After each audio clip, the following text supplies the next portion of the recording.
And Are You Okay is a not safe for work podcast, so any young listeners are discouraged from continuing. However, we literally have no way to track that, so do whatever the hell you want and enjoy the show.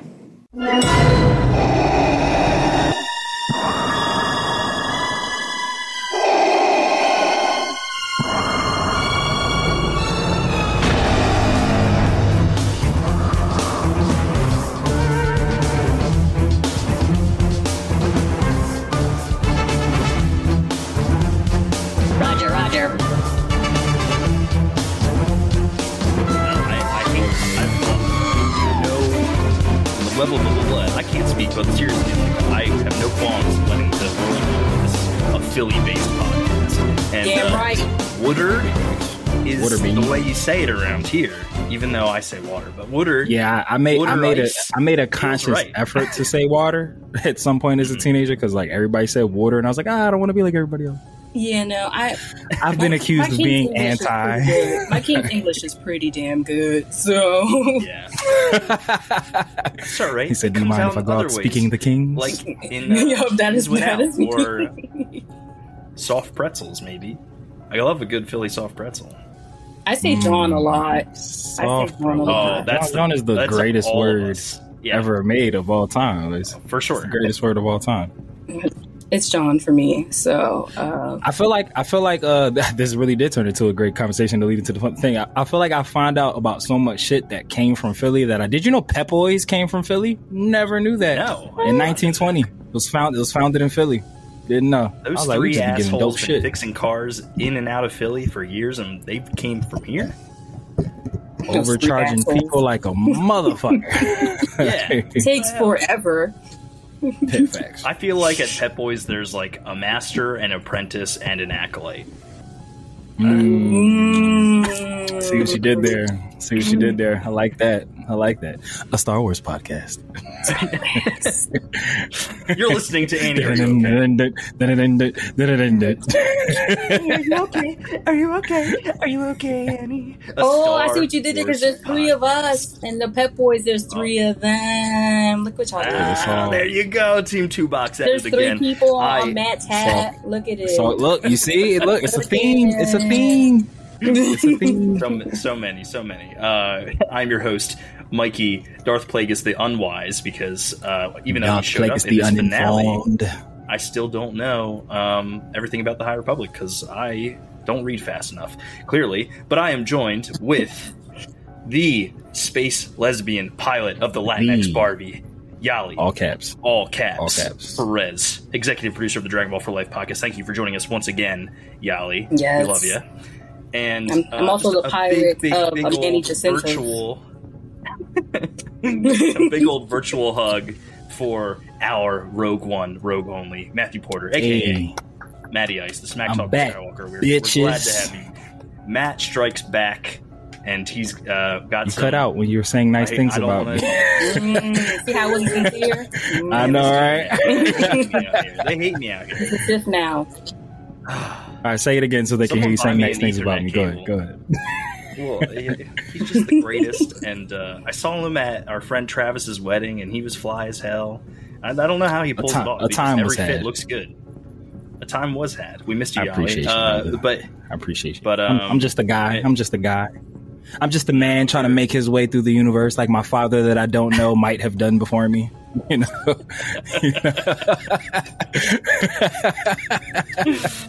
That took such a turn. That is why I love to have you here. It always keeps us on our toes. Anyways, like I said, you're listening to Annie, Are You Okay? A Star Wars podcast. Thank you. And we're going to drop the spoiler warning here. And as we said on our socials, if you haven't followed our socials at ANI Are You Okay _pod, Annie Are You Okay _pod on Instagram and Twitter, you would have known that we have a jam-packed one for you because we missed last week. And the reason we missed last week is because, well, I was on vacation. Yali and Matt are busy people, and so we're here to discuss it all. So we're going to talk about episode 7 first, and then we're going to talk about episode 8. I'm going to skip the long-winded, description this week because let's be real, you watched episode 7 twice because you watched episode 3, and then you all. And then if you're coming here to listen to us talk about all things Star Wars The Acolyte, you probably know what happened in that finale. So without further ado, I'll just go into the small description I wrote here for episode 7 choice. The bitter truth is revealed. The Jedi may not have started the fire, but their quest to confirm a vergence led to the instigation of the fight between the Coven on Brendok and the Jedi. We're going to discuss our feelings on how the episode played out, Soul's actions specifically, and the changes in dialogue from the other flashback episode. I'm going to hand this one off to Yali, as she has been caping for our main man, Soul. It's a scarf now. Has dwindled down to a scarf. She's hiding behind it because she doesn't want to admit that maybe Soul fucking sucks, dude. No, he doesn't. Soul fucking sucks, dude. Oh, honey. Soul, what? Go ahead, Yali. Go ahead. Tell us your thoughts. Let us talk. Did y'all peep that his wig was browned hair in the last episode? My man had jet black hair all show, and then brown hairs in the last episode. The wig. Like, not the last episode, the wig budget went to shit. Yeah, they was like, we are running out of money. That's because they consulted Tyler Perry. They was like, yo, Tyler, you got a wig, bro? We need something real quick. Too many Jedi with like really nice braids. It was like, we are running out of money for the hair. Oh yeah, I like the Padawans had like the back braid instead of the rat tail, like a back braid thing going on. Yeah, it was nice. That was interesting. I thought that was cool. They all looked like they were using Bumpits from those old infomercials. Oh yeah, yo, Bump It. I do remember the Bumpits. Yeah, I was poor, so I never had one. I'm glad I was poor and I didn't have one. Yali, that's exactly how I feel about the Betty Crocker bacon fill. I was not. I know exactly what you're talking about. I never could have got that. I ain't gonna hold you. Them Easy Bake Oven commercials did make me want an Easy Bake Oven as a youth. So I was just like, what? I can make my own delicious jams and jellies? Yeah, I gave no fucks. I was like, I want to make my own cookies. Girl, trauma bonding once again. Speaking of trauma bonding. Go ahead, Soul Venger. Get it off. The Soul Venger, yeah. Yeah, the Soul Venger. Speaking of trauma bonding, yeah, I was hurt, personally, because I did not understand the obsession with wanting a child so badly. That child specifically? That specific child or children at a certain point. It almost, and it almost borderlined on PDF file. Bro, I didn't want to use the G word, but I felt it. I didn't want to say it either, but I was just like, what is his I didn't understand his obsession at first. Like, they spent a lot of time saying, like, he's just like the world's sweetest man. He just loved the kids. Like Wu-Tang is for the children. Like, he really just gave the vibe of, like, just being for the kids. Trick love the kids. And Trick love the kids, too. I was just like, okay, great. And then they just, like, gave, like, during the entire episode, he just seemed like, I need this kid, I need a kid, give me a kid, somebody give me a kid. Just was like, alright, what the fuck is your obsession with I just feel like Osha's meant to be my Padawan. I was like, why? Yeah, like, you don't. For what reason? Don't know her, brother. Like, what's going on? And, like, all of his decisions just seem very rash for someone who, I guess maybe they were trying to, like, show the juxtaposition, like, where he is now to where he was then. Like, he's so much more wiser, he's much more calmer, is he? Well, we're not there yet. Don't skip ahead. Right, you're right. True. I will say, though, to Yali's point, I do like that they showed a Jedi who struggled with his emotions. Yes, he did struggle with his emotions. Yeah. But it just felt like, I think the thing that bugged me the most about the episode is, like, he just felt so strongly like he needed that kid. Like, give me that kid. I need the kid. I'll kill anybody for the kid. Kid. And I was just like, the fuck is wrong with you, sir? Like, it bothered the shit out of me. And so to me, it just felt like I was looking at two different souls, essentially. Like, two different souls. Hey. Name of this episode. Shout out to Victoria Monet. I was the lyric in the song. Double entendre, don't ask her how. Like, Guys are hanging out. I just didn't understand who I was watching. Essentially, I was like, I'm looking at two different people. It just bugged me. I was just like, I don't know who I'm looking at, honestly. And I don't know who you are. That's why. I didn't say. I can't. You're breaking my heart. You're breaking my heart. Literally, I was like, I can't follow the path. Who the fuck are you?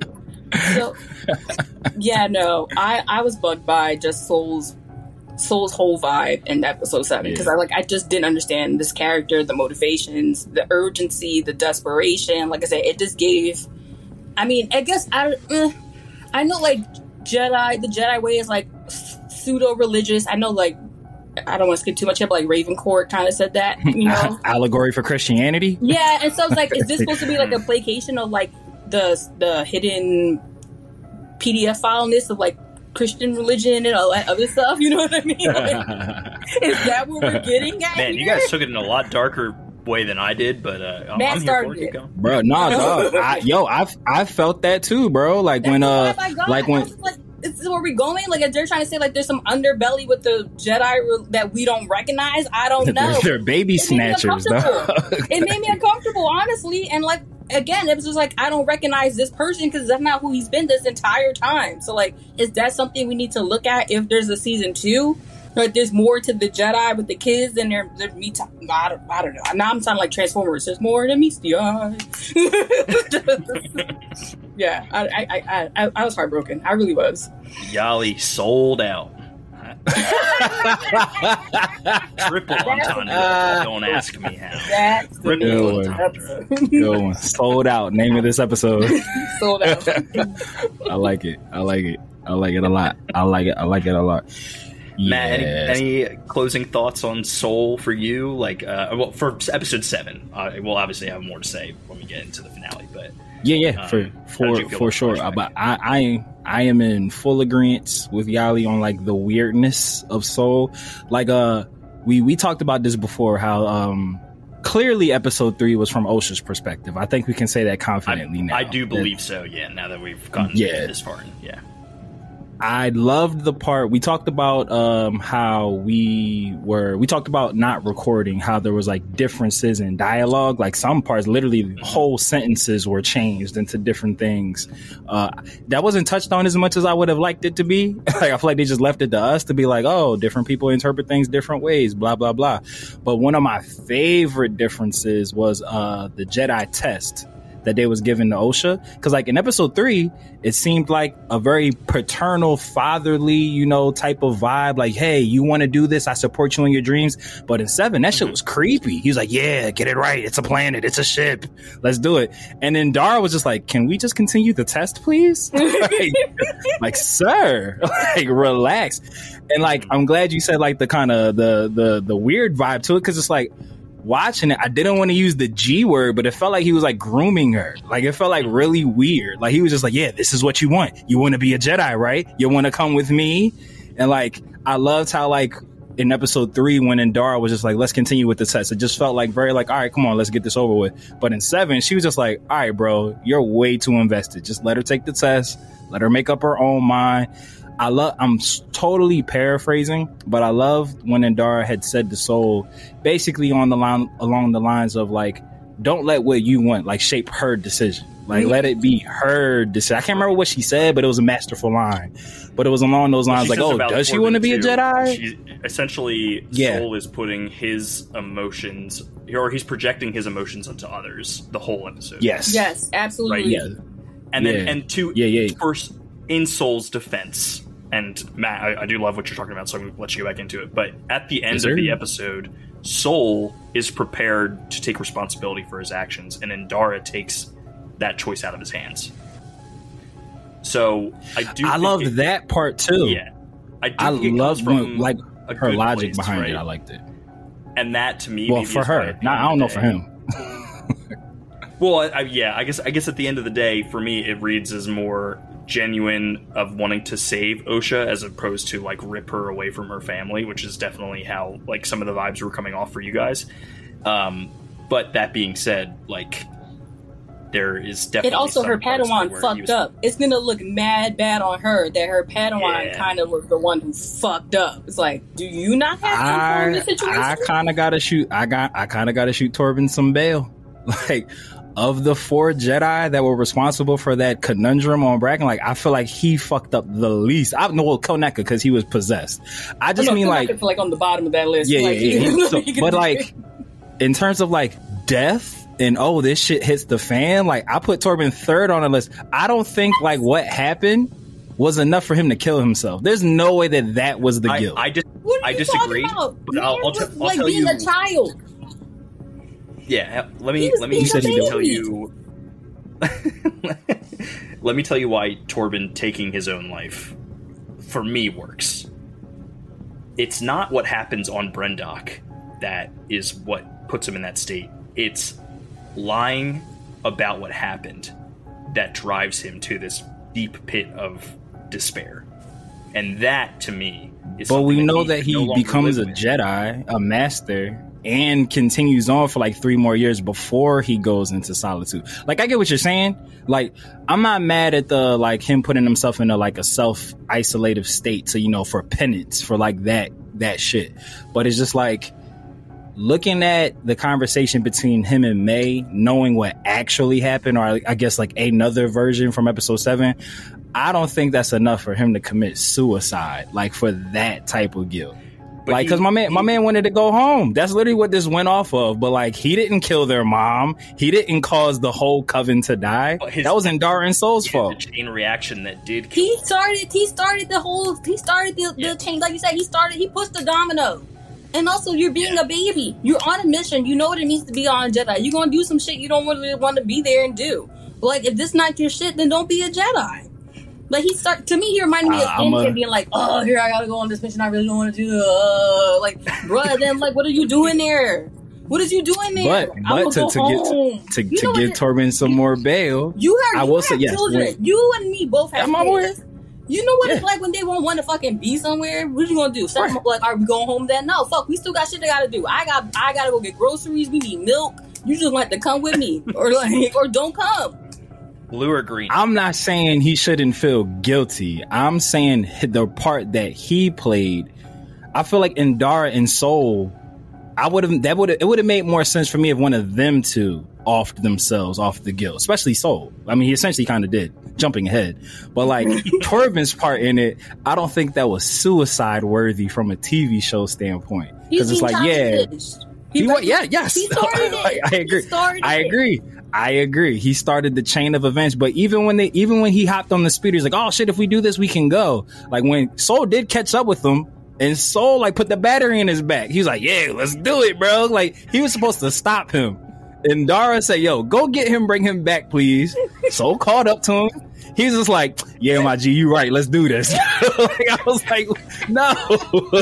He put the battery in my man's back. He's a young, impressionable Padawan. He knew no better. I don't know why, but like, for some reason, when you explained it that way, it just reminded me of like old-timey like movies where like 2 kids get into trouble they're not supposed to, but then the one is like, nah, we're in it now. Like, maybe we should stab this innocent lady. It's like, what? Right? Yo, bro, that like, yeah. I was because when they got there, look, Torben, he clearly isn't very persistent. When he pulled up and they couldn't get inside, he just was like, oh shit, what are we gonna do? And Soul's like, no, let's fuck shit up, bro. Like, he's like, quick, before Indara catches up, let's get shit. Yeah. When it all goes south, you hear the sad music. Yeah, hell yeah. I will say, even though we know this is a fantasy show, you're not about to convince me that with his offhand turned this way, that Torben was able to stop a Wookiee Jedi saber slash. Yeah, like, that was the most unrealistic shit. Especially, you're pinned up to a wall, off the ground, being choked out, and with your offhand in a weird position, you stop that kill shot. There's no way he would have stopped. Kind of going against the arrows, though. No, Torben was holding his own, but like, nah, that's a Wookiee Jedi master, bro. Like, I feel like he should have been hacking, and like Torben should have been getting pushed back. I called such bullshit on that part. That part bugged me a lot. It wasn't even like it was a good block. It's like my man was like holding it like with his hand upside down at a weird angle while being choked out with one eye. I was like, you wasn't about to stop that Wookiee master Jedi from taking your side out. It was just a Wookiee at that point. Let's Captain Ginyu this one. just a Wookiee. I know, right? I can't even convince myself. Ready for the paperwork that's about to come in for you. Look. Well, yeah, I'm trying to. What are the things from 7 where some parts that I like? Right, just a Wookiee. Blasphemer. Yeah, no, I couldn't. Torben got on my nerves, but it also reminds me just like when people had like get upset about like Anakin, like, oh, he was so whiny. All of these bitches is whiny at that age. They like Anakin was angsty. They were whiny. Luke was whiny. Angsty. Anakin was whiny. At that age, they're all whiny against like power converters. Like they're just whiny at that age. Like they don't wanna. But even Yor didn't wanna. I don't wanna. Yor didn't wanna either. Yor was like, ugh. He said, I don't want a Jedi today. Right? They don't be wanting a Jedi. Like, both Torben was like, he's like, we've been here for like 4 weeks. Like, I just want to go to the fact that they were there for 4 weeks and he didn't know why they were there, I was like, what the fuck is going on with the Jedi Order, bro? This is supposed to be the quote-unquote golden age. Like, this is supposed to be the golden age of Jedi. Y'all are real disorganized, bro. Like, what's happening with y'all? Like, I see why the dark side can never get snuffed out. He was like, how many times you gonna eat this whatever leg? I was like, that actually looks delicious, by the way. Like, I'm tired. Yeah. So, Saul was dicking that suit. Whatever that was, he was going ham. You know, it reminded me of that guy from The Mandalorian who's the... What do we call that guy, that like fake character we made up for the Mandalorian who was just eaten off by the campfire? Kept accidentally taking his head. Oh shit, I don't remember. Oh damn, what was his name? That was me, you and Steve's. Fuck, yeah. That's gonna bug me. It'll come to me randomly. It'll come to me randomly. For some reason, I want to say Steve, but I'm not confident. I feel like that might have been it too. It's Steve. I don't know. Yeah, I feel like Steve is resonating with me, but that was hilarious. We got to dig back. He giving Kelnaka the quote unquote black jobs. He making the food. He fixing the ship. Like word. They gave him a fade. Why you gotta give the Wookiee a fade? Like I was just like, this feels a little bit racist. I'm not gonna lie, but. I can't comment. You guys are definitely allowed to share your grievances. I mean, I wouldn't trust Torben. Our general grievances. This episode. Yeah, our general. I'm gonna just rattle off some of the other changes that happened from 3 and 7, and if y'all got any ones, please let me know. Mother Coral. Like when the girls got caught in the woods, like she was very kind of like, hey, you know, there will be consequences. But when Soul saw it, it's like, bitch, right? Like, fuck y'all doing outside? Not for him to like, they're being abused. Call child protective. Yeah, abuse. But in Dara, abuse. They're in danger. And Dara's was like, oh, they seem fine to me.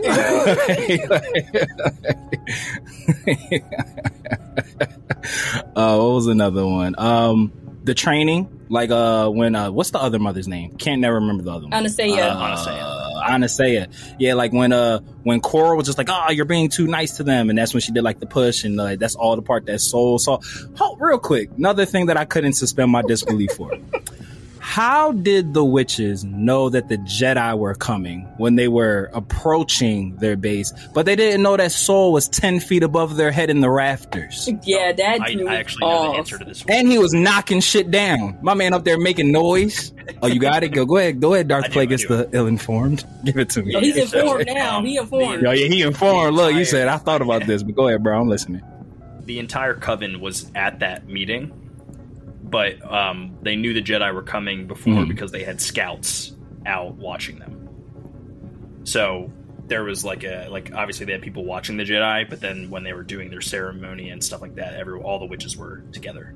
So that is like the reason why they didn't know he was snooping around. But also, yeah, Soul could have been a little more quiet. Force sensitive witches should have do a better job of knowing the surroundings. He was literally like my man right there.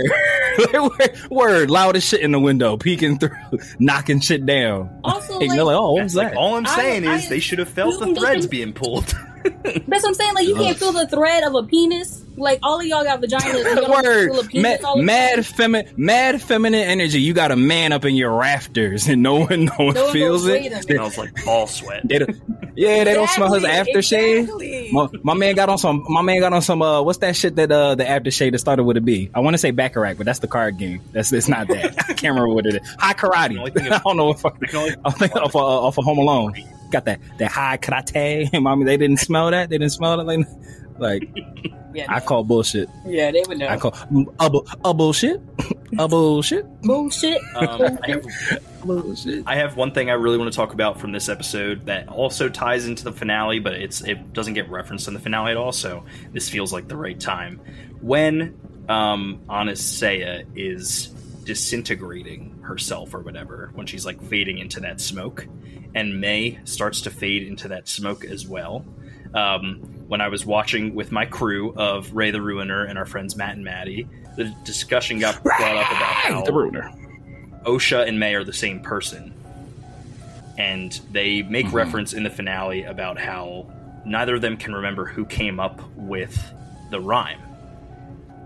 I think that it's possible that Anastasia, her consciousness is also May and Osha. And that she's like replicating herself.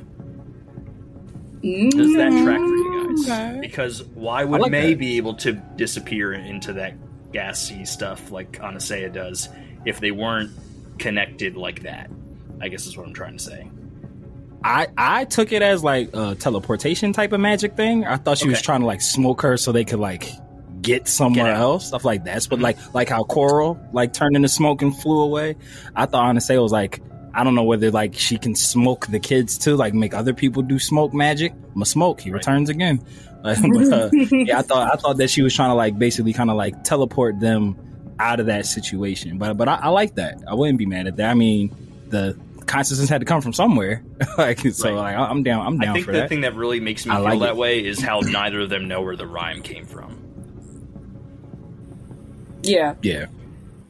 Unless that's the spell they heard when they're being created. Yeah, I'm about to say because didn't Coral carry them like in her room? Yes. They were like put into her. Maybe that was like a little thing she said to them, like in the womb, that stuck with them. They didn't.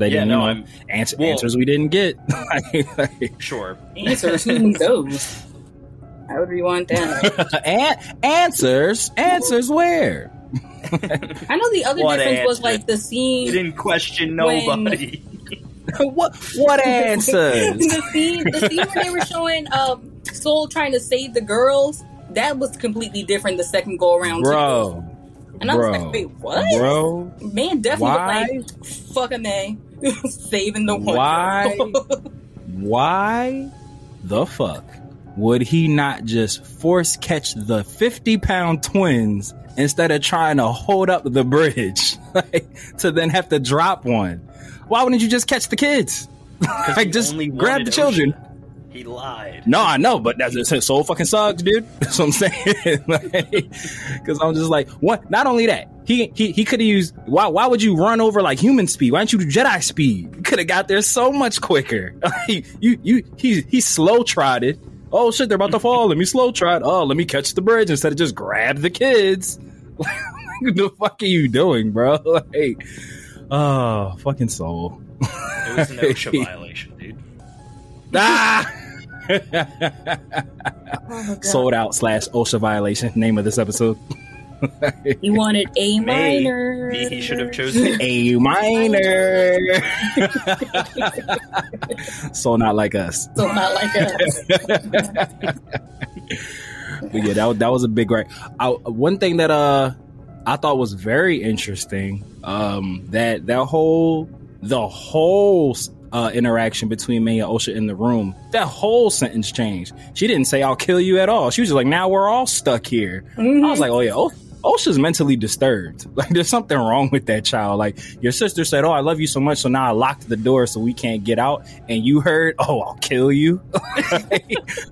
It all makes a lot more sense now. I mean, you know what? The turn actually makes way more sense now. I get it. No, it episode 8, like, when we get there, it makes the switch make more sense. But I was just like, oh yeah, that girl, there's something wrong with her. I mean, was she basically? It was a murder. I mean, she was going to. I mean, I guess she's killing her dream. She's killing her dream. Everybody knows. She's like, all of us gonna die. But she. I mean, that wasn't the plan. That was and let's go back because we said this in episode 3, and I'm saying this again for episode 7.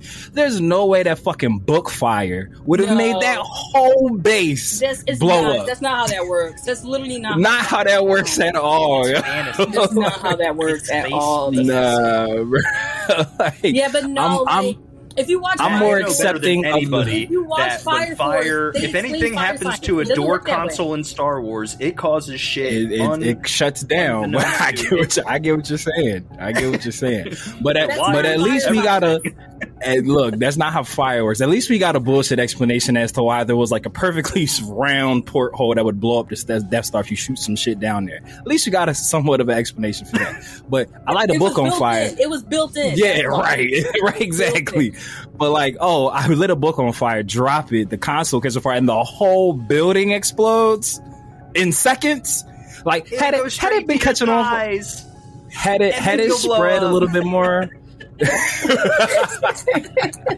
You know what? Like, I would let them live if like a prolonged dialogue scene happened. Like, if the building's catching on fire for a prolonged period of time, is like getting worse. Like, literally within minutes. Like, they on the tippity top floor. The bottom level catches on fire 2 seconds later after she drops this book. And I'm like, what is going on here? Yeah, it somehow got to the reactor, and the reactor exploded from the outside. Like, I don't know how they did that. Like, how did that happen?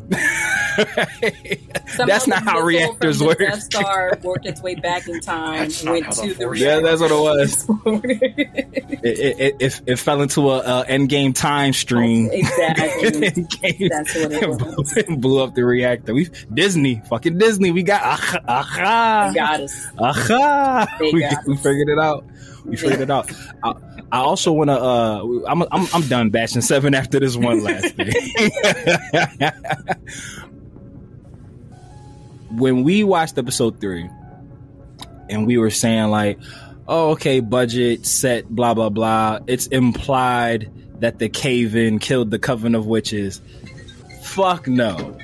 That shit made no sense to me. I'm like, so in my brain, I was just like, all right, cool. Maybe when Indara broke the hold over Kilnaka, it made the witches pass out and they weren't able to get up to get the cave in. But there's no rubble on them. Like, there's 0 rocks on these witches.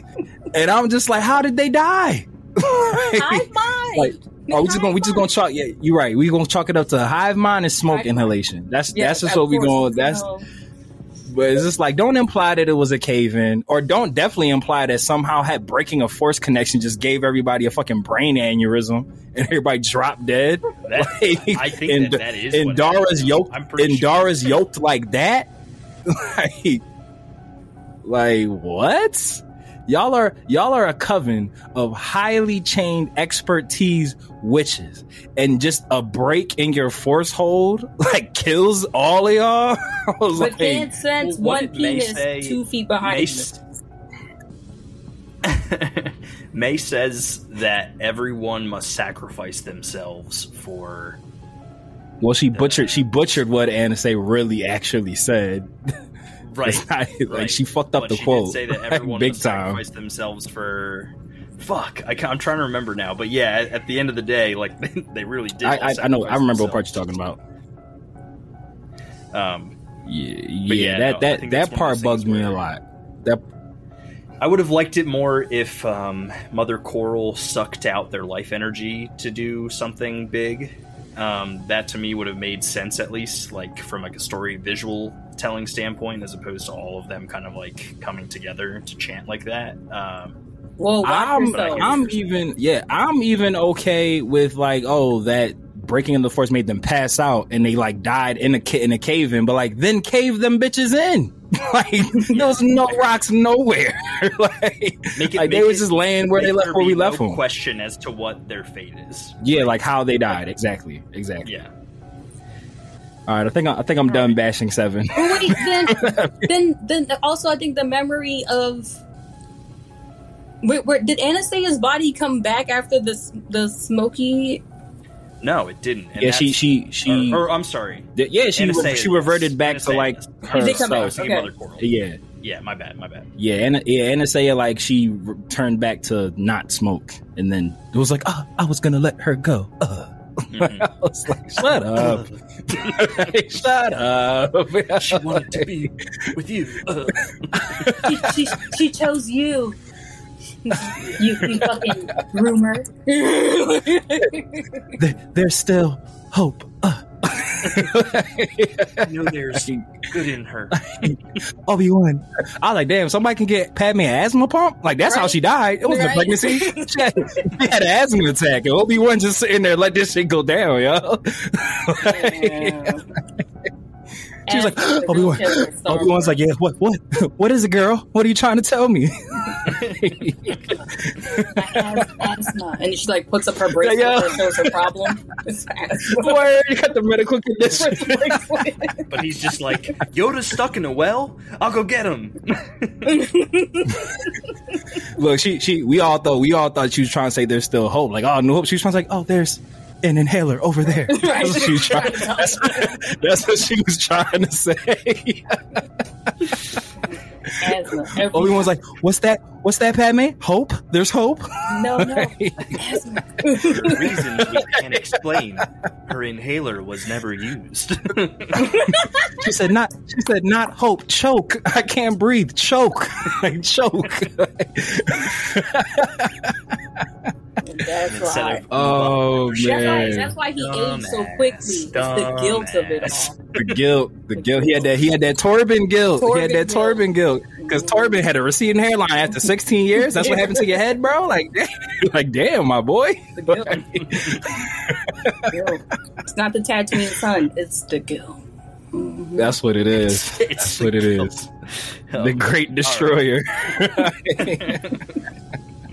Well, why don't we move on to episode 8, The Acolyte. Aptly named. Confrontation and revelation await. Our protagonist and antagonist converge on Brendok, where the incident that started it all occurred. After an intense battle, Osha learns the truth about her mother and turns to the dark side. The Acolyte is born, and Venestra covers up the truth to investigate the darkness herself. A lot to investigate. She fucking knows.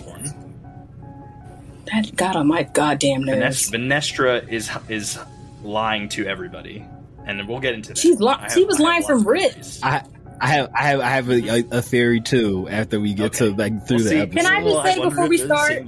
Can we just? I mean, I know Mikey's going to challenge me, but I just want to say I called from the beginning that I thought the big bad of the series was the Jedi. I think that they were the problem this entire series, even though we had the little man guy. You know, and I would like to also.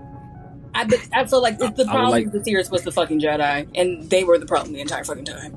And I didn't see the layer. Started the fire. I didn't see the layer of PDF file, which I mean can be contested in its ownness. But I mean, the way Soul was acting, I was like, I'm kind of maybe. I mean, this is gonna be weird to say. Maybe it was good Jackie didn't make it all the way out of here, because who would have known? Yeah, where you had a shitty teacher. He was like, oh, Jackie. She's smart. I feel like maybe she. Damn, guys. They was trying to tell us from episode 1 that Soul was trash. When Jackie caught him looking at old pictures, and she was like, "Whoa, we don't do that. We don't reminisce. We don't reminisce. Look at it like that. That's some creepy shit." No, it is creepy. You out here looking at childhood pictures of your old Padawan? We got on little iPad thing, Bob. That is creepy. Now you think about it. Look, right? How many kids? If you scroll over, how many kids? And he was in charge of all the younglings. And he was in charge of all the younglings. I do not like this. They was trying to tell us from the first episode. Lee Jung Jae, say it ain't so. Say it ain't soul. No, say it ain't soul. That's the name of the episode. Say it ain't soul is 1000% the name of this episode. Oh God, I love that. Mike, you are killing it. You are on fire. I love it. Right, Mikey's on fire. He said, "Look," he said, I came back from the beehive rejuvenated. I got a high noon in me, and I'm not afraid to use it. Let's go. No, but I don't say I did call. I thought the Jedi was the big bad. So that's my one takeaway. I will also. we also called. In the last episode of Team Two Box, we said that Ocean and May were literally going to switch places, yes, like just in life, not even just physically. They literally swapped. They swapped. Quite literally swapped. We called that. Some good call outs. And in fairness, how could you say no to Manny Jacinto? How can you say no to Manny Jacinto? If it rhymes, you must. Show me how to get arms like that, and I'll do anything you say. Send me. Let's go.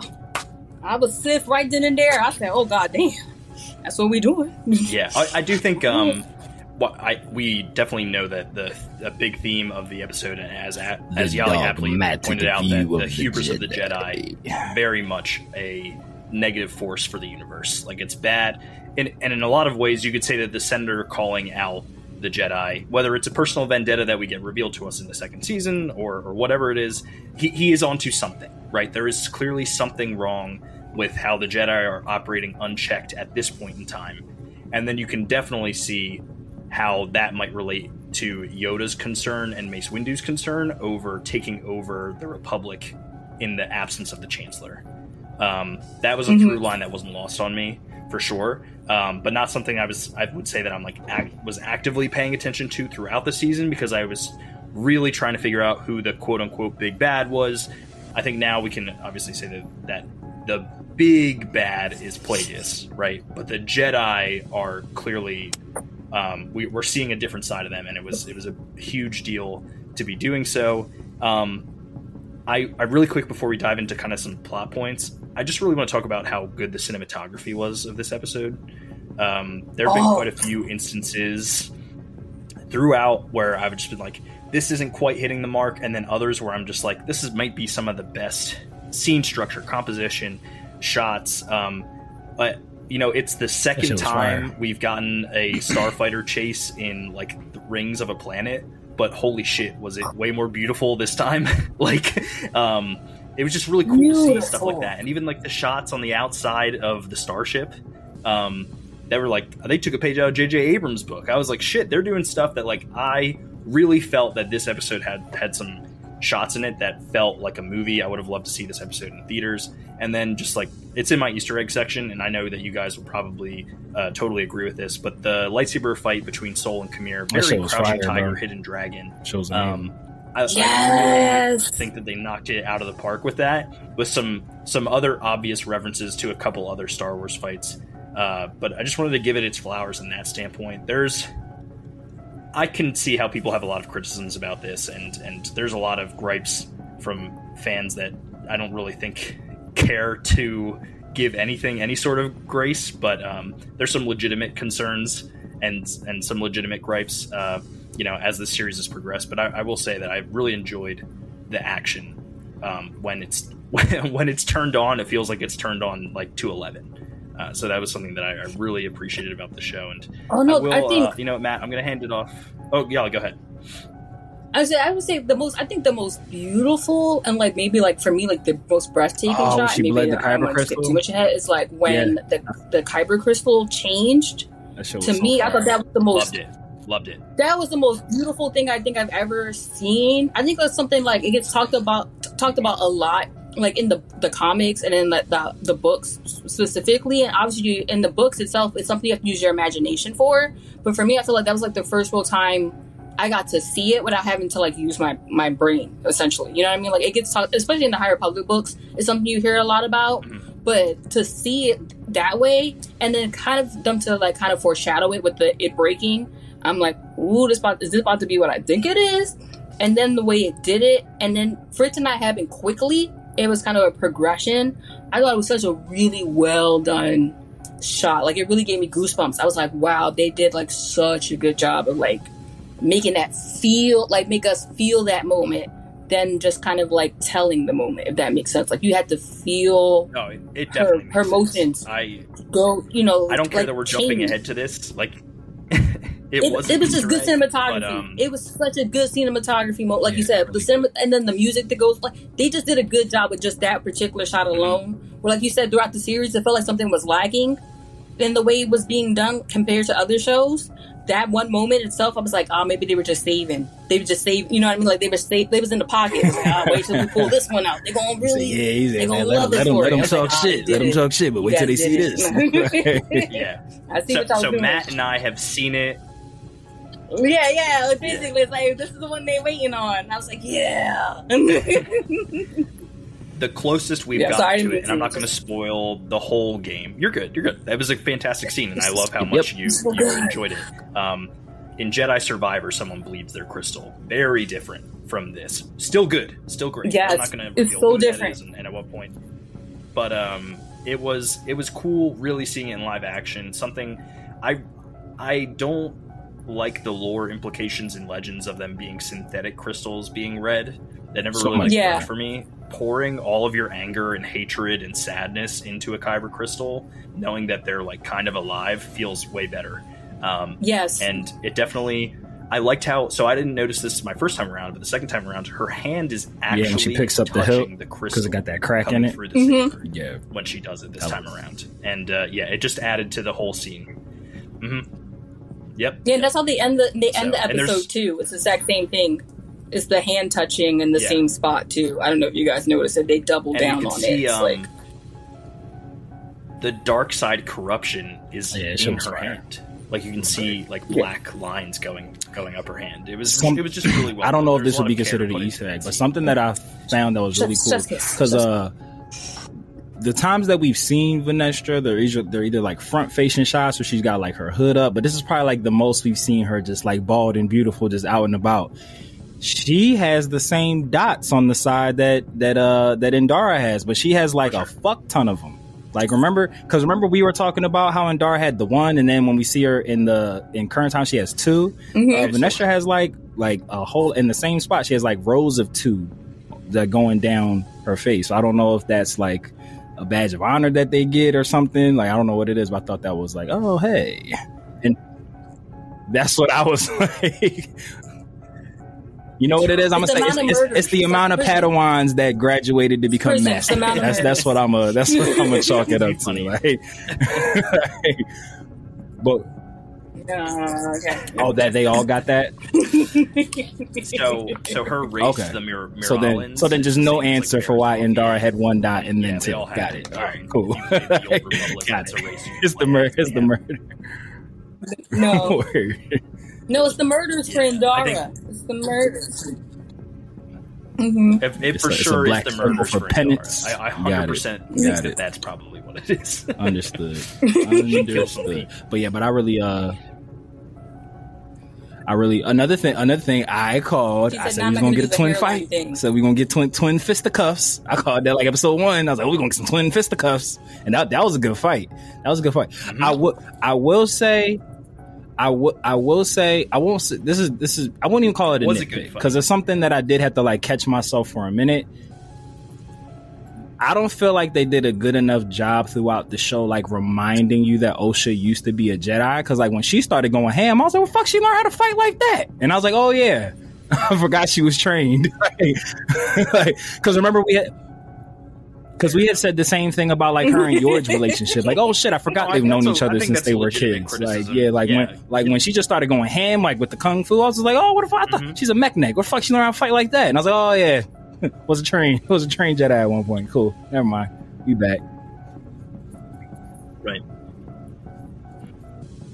No, I think that's a good point, and call out too. It would have been nice to see a little more hint towards her being like that. I also very much this time around enjoyed how they didn't have to cut back and forth, which they were doing in episode 5. Oh yeah, you could tell there's certain scenes where it was like somebody who just resembled must have had a stunt double in there. You could tell.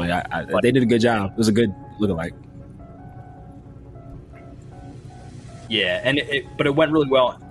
Yeah, I like how as the fight progressed, it got to a point where they were mimicking each other's motions. Like Yeah, they were like doing their own thing, and then I love the part where their legs crossed and then it cut into the sabers being crossed. That shit was fire. That was cool to see. Definitely showed how they were coming together. All right, when I'm allowed to be Darth Nitpick, let me know. That was really good. Yeah, no, facts, absolutely. Let's praise what this episode did. In my voice note to you guys before the finale, I said that Quamir was Venestra's Padawan. I was like, I feel like that was her Padawan. You did. Mm-hmm.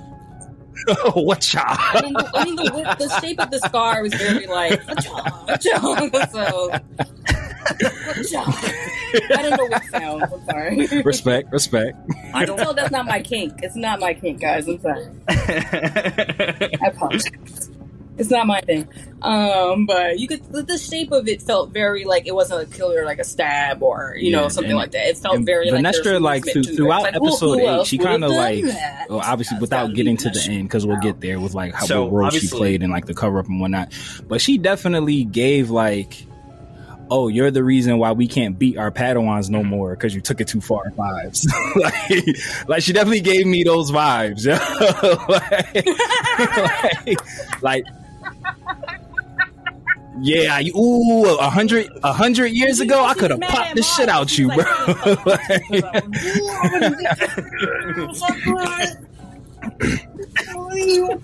She was like, "You let him in my office." Venestra she definitely gave me like she was around back when like capital punishment was allowed in the Jedi Order, and it's since been HR'd away. Like she was definitely giving me them stern hand vibes. Yeah, I was just like, she definitely used to beat them younglings. I could see it. I see it in her eyes. I see it in her eyes.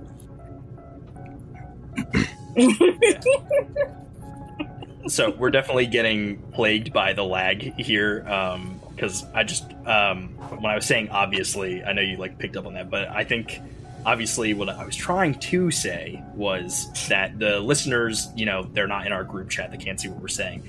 I don't know if you guys recall, but I was like so hard dying on the hill that like, no, Venestra's not like the ultimate Sith Lord. Like I really don't think she is, and she's not. Yeah. But like, man, was it obvious that she had some connection to Quamir, and they just like, it was like telegraphed, and I just didn't want to believe it. I'll admit it. Like I was definitely like, no, there's something else here. Like I don't see it. Like.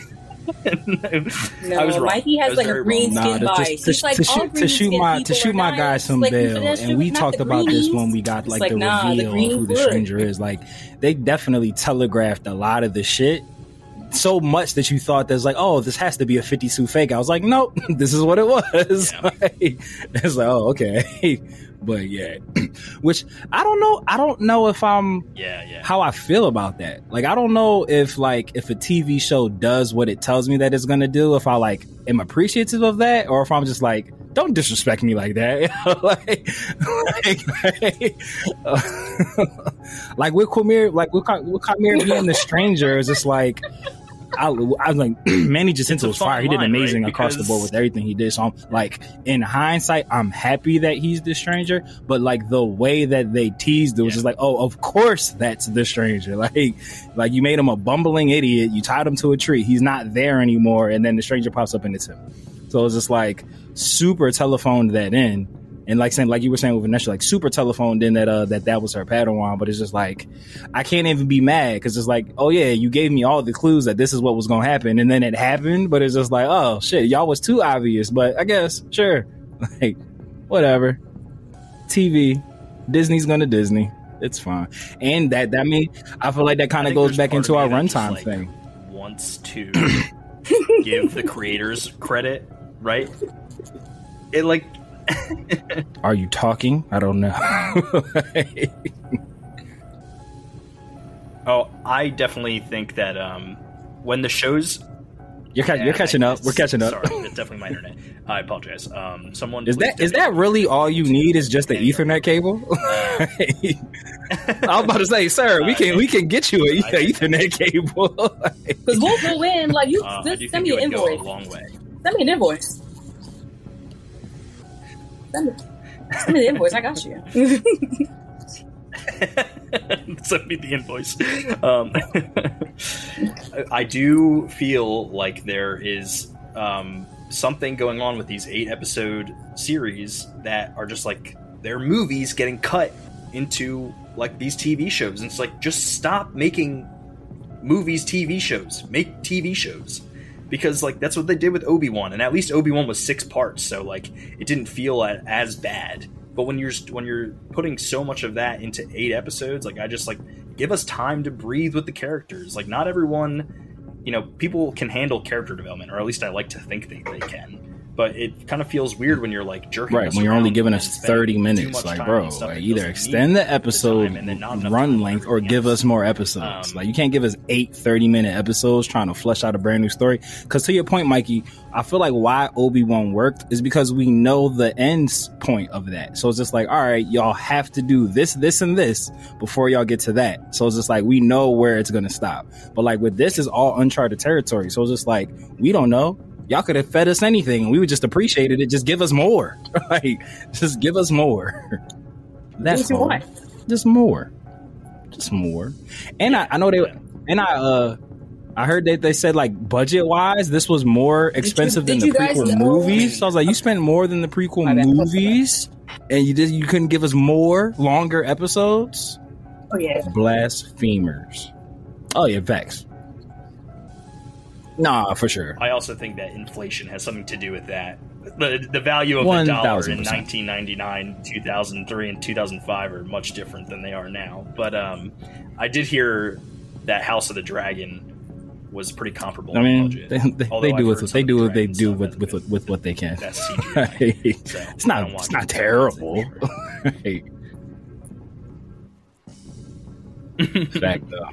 Fact though. You think people go to the House of the Dragon for the dragons? They're there for the incest. Or for the incest and the bleach blonde hair. We're just there for the incest. Platinum blonde hair. That's what we want. We're all here for Matt Smith. That's why we're here. Let's not stand on ceremony here. Oh, and Emma Darcy. Yeah, and we here for Matt Smith and Emma Darcy. But last, nuts. Across her sister's face or something. It's weird. I was gonna say, did you guys know that Lindsay and the actress who played Vanessa are married? That's dope. Yes, Leslie. They're married. Yeah. I'm Lindsay, so Leslie. They're married. I was just like, Mikey said, "Nope, nepotism. I don't like it." So cute. Well, it's cute, but at the same time, it's also like, well, that would. Is it nepotism? It's not. That's a good word. Wooden is a very good word. Pretty wooden all season. I would say that of everybody, I'm like. Yeah, it is a good word. And maybe it's part of her character. She looked very familiar. Unless she looks like another actress that I'm thinking of in my head. I thought her face looked like, I feel like I've seen her in things before.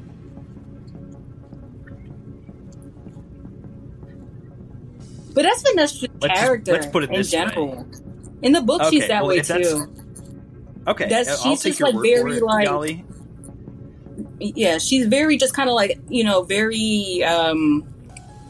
Matter of fact, very matter of fact, like by the book, very doesn't really show emotion. I think it's very later on when like the Jedi kind of take a big hit. I don't want to like spoil anything, but like the Jedi take a big hit, and that's kind of when her character has a growth or so. But for the most part, she's very just kind of like, you know what I mean? Big if. Yeah. So, but yeah, I think she played the character as it is.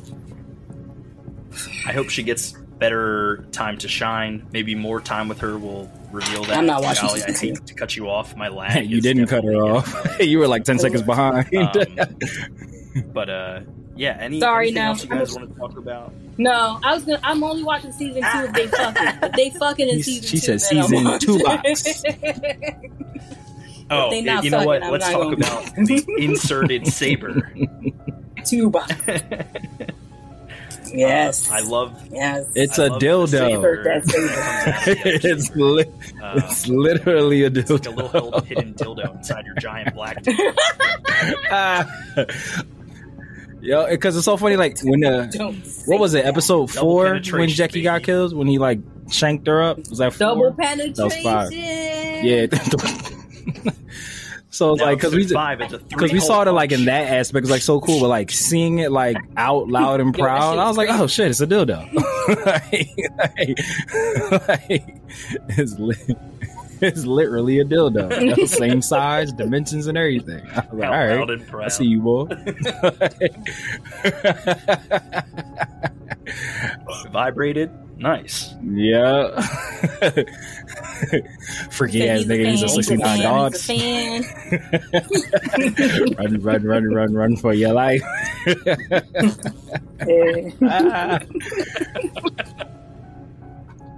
Yo, she's a runner. She's a track star. May will always boogie no matter what goes down, though. May is nope personified. She said nope.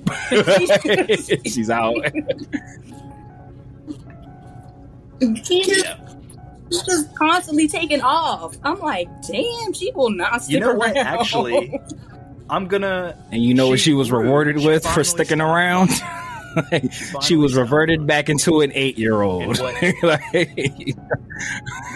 Being a prisoner. Like, why would you do that to that lady, bro?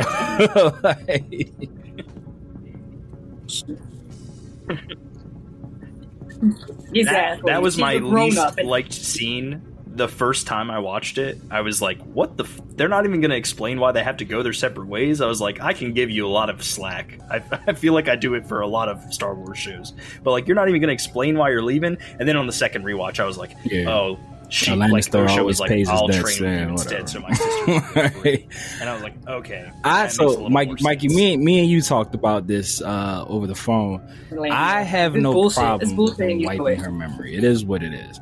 I have a problem with that the very next scene is Vanestra explaining to her about her lost memories. Like, what was the whole point in giving me this emotional send-off and goodbye? And then the very next scene you see May, it's just like, oh yeah, you got a sister. Oh yeah, there was a fire. It's just like, you undid the emotional punch for me. I was like, that would have been better for a season 2, if there is a season 2, big if. But it just, that was one of those. So Yali, I know you'll appreciate this. I compared what I feel like happened to the Acolyte to what happened with Life on Mars. Like, that show got canceled while it was still happening, and they had to change the entire ending. Like, just certain beats felt weird. That felt misplaced as fuck. That the very next scene with May is Vanestra like, oh yeah, they wiped your memory. Like, y'all didn't let that breathe at all. Like, it's like, wiped their memory. Next scene, they wiped your memory. Oh shit, that's crazy. Why would they do that to me? Like, that part felt weird. The part where Soul confesses to May, that part felt weird to me. Like, it made it seem like he was about to lie. Like, it made it. Wait, Yali's back. Are you back? Is she back? I don't see her. Can she hear? You back? Is this one of them things where you are still with us, but we just couldn't see you? All right, bet. Yeah, like, she back. That part. Not the scene itself, just how Lee Jong-jae like acted. It felt like that wasn't the take that they wanted to use. Like, it felt like he paused, he hesitated. I was like, oh, he about to lie. I would have preferred he lied. I thought that shit would have been lit. Like, if he would have been like, no, I didn't. Like, I thought that would have been great. But it was just like, pause. Yeah, I did it. and then here comes Osha. What? And I was like, it felt like the build for the reveal should have been something totally different. Like, how May, like, I liked how Osha tried to get him to say it not knowing May was there. Another thing, how the fuck didn't he know Osha was behind him? You're a Jedi. You ain't know she was 2 feet behind you, bro. Like, yeah, you're right. All right, I'll give them that. I'll give them that. But like, just the way the scene played out, it was just like, the pause is just like, oh shit. It's like, all right, build up. And then he's like, yeah, I did it. It fell flat for me. Maybe that's just how I received it. And like I said, it could have just been an acting choice from him. And Mikey, you kind of said it. You felt like his acting kind of fell apart a bit in episode 8. Like, it did seem like he was like, yeah, is that brown wig? He's like, this isn't my jet black wig. I can't get into character. He's like, I can't feel it. I'm not feeling it anymore. he said, I'm Neo Soul right now. This ain't who I wanted. Just like, that part felt out of place for me. Yeah, like I said, wiping May's memory. Then the very next scene, them saying like, oh, you got your memory wiped. felt out of place to me. I'll save the one other. No, I'll talk about it, but I don't want to stay here because I want to like save the Yoda shit for like the end. But like Vanestra lying to the Senate and then going to talk to Yoda and them not showing the conversation felt like it was backwards. I feel like if the lie was the lie, that should have happened to Yoda. Like I feel like that would have been the bigger like, oh shit, what's gonna happen? It just felt because if we're going under the assumption that she isn't telling Yoda the truth, which would make some people be happy about like the prequels. Yeah, my theory actually is the other way. I think she actually told Yoda the truth. But if we're going off of she lied to Yoda, why have a scene where they show the lie and then cut off the conversation for Yoda if she's about to say the exact same lie? Like from a TV standpoint, that doesn't make any sense. Like if she's gonna do the lie for the Senate, I just feel like you don't not show the same exact conversation. Disagree. But that's what I'm saying. That's what I'm saying. That shouldn't have been done like that. If she lied to Yoda, it should have been done like that. It should have just been the lie to Yoda. Just have her lie to Yoda then. Like if she lied to Yoda.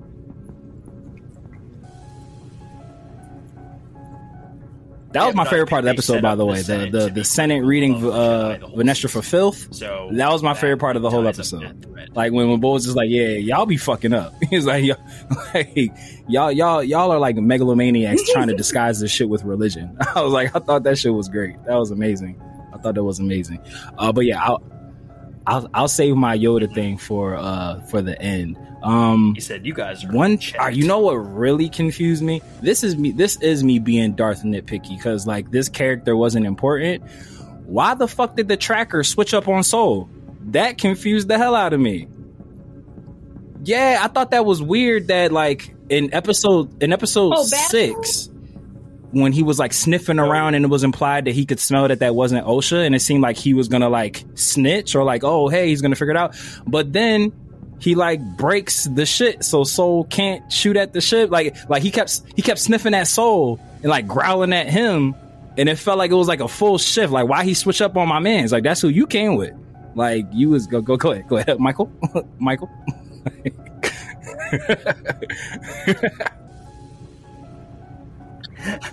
Thanks for calling on me. Hi, Mikey C.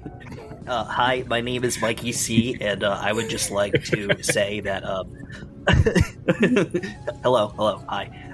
No, but I definitely think that the scene reads poorly, but I think the intention of it was that Basil saw that Soul was going against the Jedi by not sticking around, and that's why he crashed the ship. However, he crashed the ship and could have killed them both. So terrible fucking idea.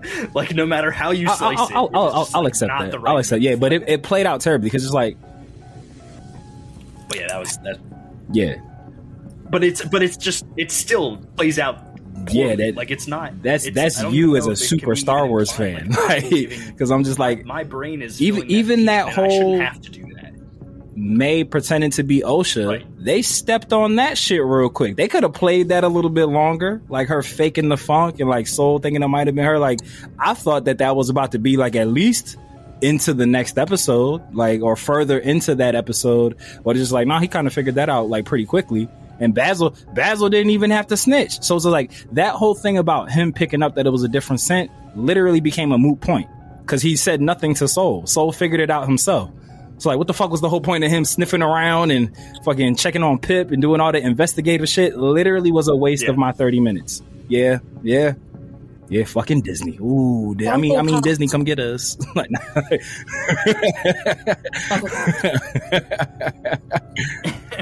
Right. Well, it's just like maybe pick some people like us for your test audience. Yeah, and we just talked about that earlier. Like. I find it hard to believe that the people that they're getting to do these test audience are like hardcore Star Wars fans, because I feel like these are easy things to be like, that's not kosher. That doesn't really work here.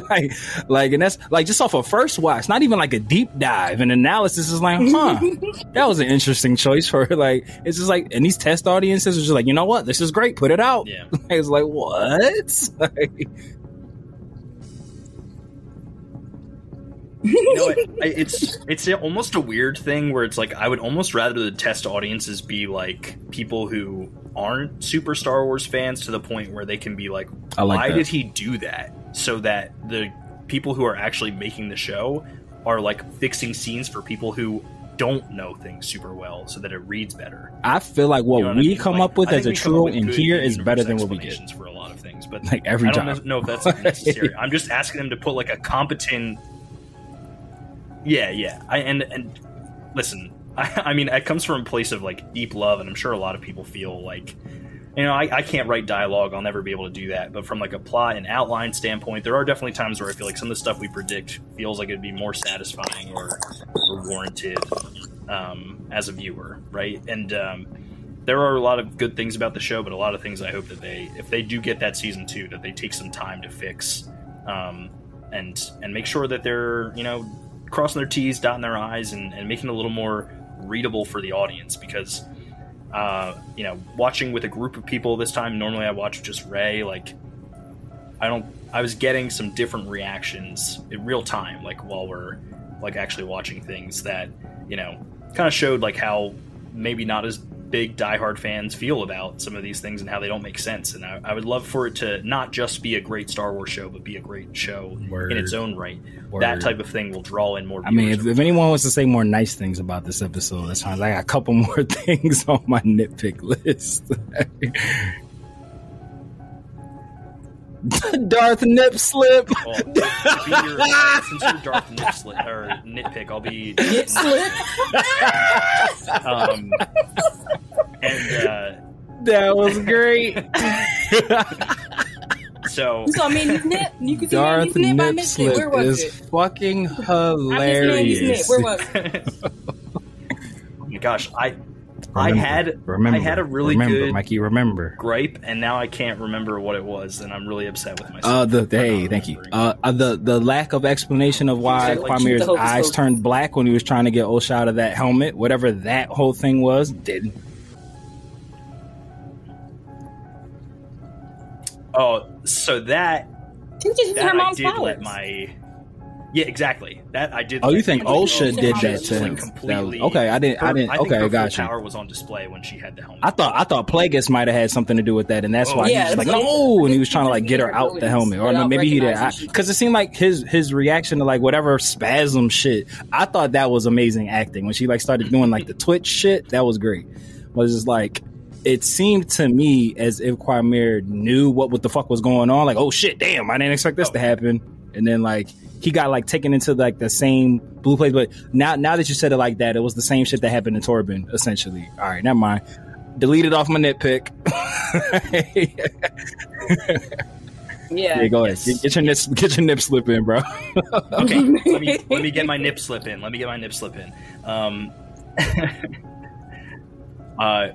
Very, very minor, like so minor that it goes from nitpick to nip slip.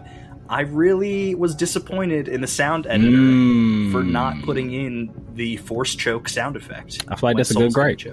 That's a good gripe. That disappointed me as a diehard fan, because that sound is iconic. It's iconic. Yes, I was waiting for it. I thought I thought my sound was fucked up. I was like, why can't I hear it? I thought it was nobody on my else end feel like the force chokes sounds like when you start up an HVAC. It was a choice. Like there which is dumb. Yeah.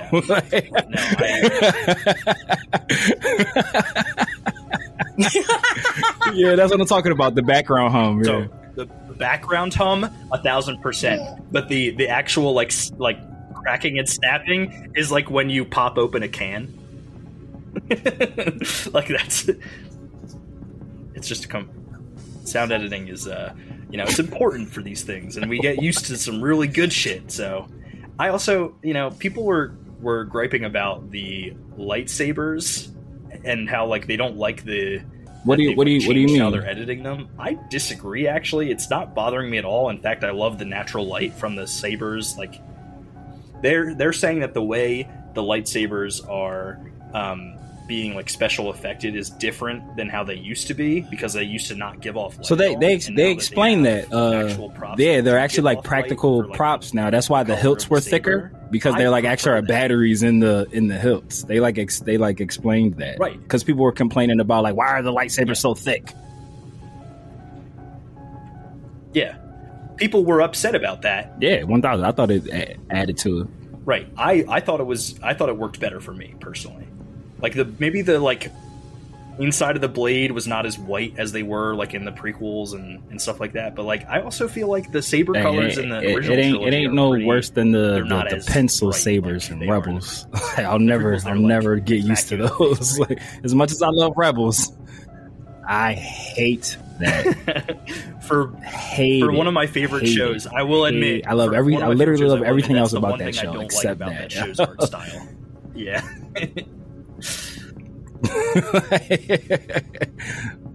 Yeah, it's fair. Sabers. It's a fair criticism.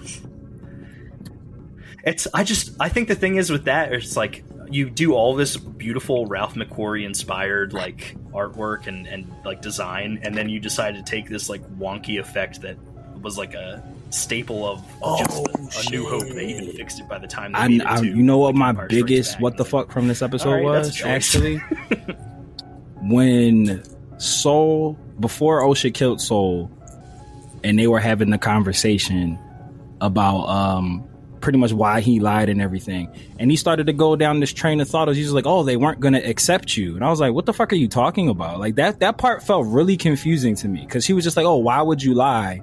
And he was just like, they weren't going to accept you, I had to do it. And I was like, how did you killing her mom correlate to the Jedi letting you train her?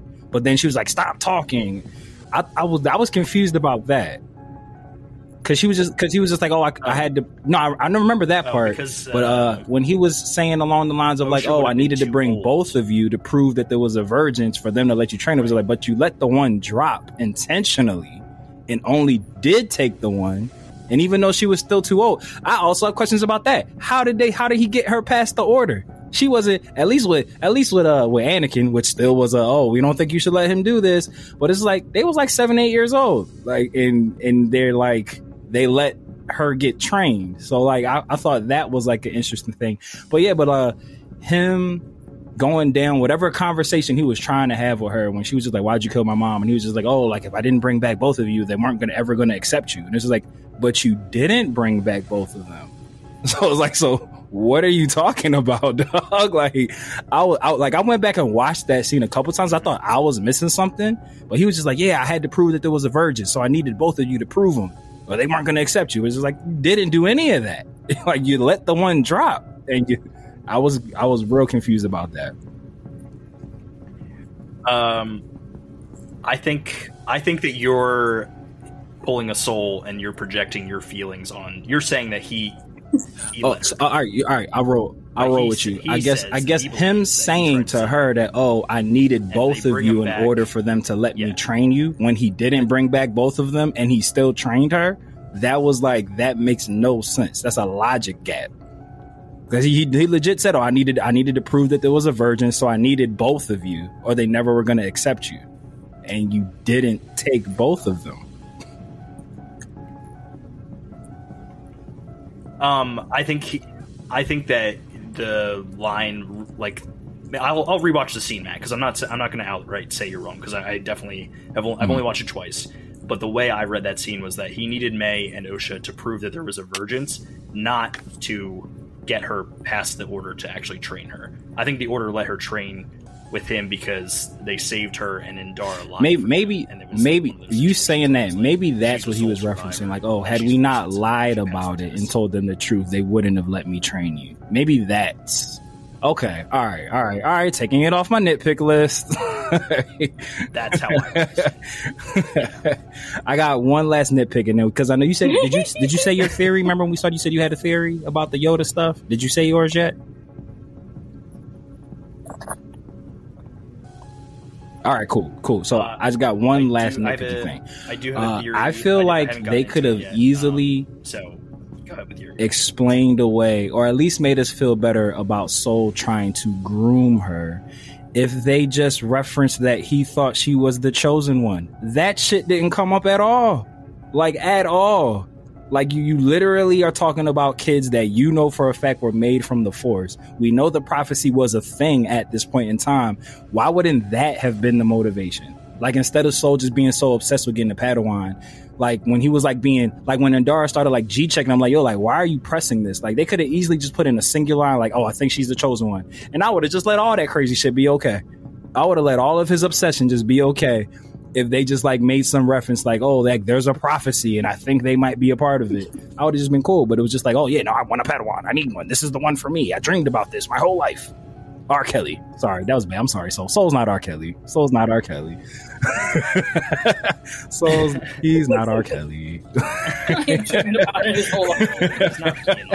peeing on you. But yeah, I just, especially having Plagueis in the show and you're not going to bring up the prophecy at all. You literally have kids created from the Force. You're talking about a virgins, which Qui-Gon literally names drop in episode 1 when he's talking about the prophecy, and you don't talk about the prophecy at all in this show.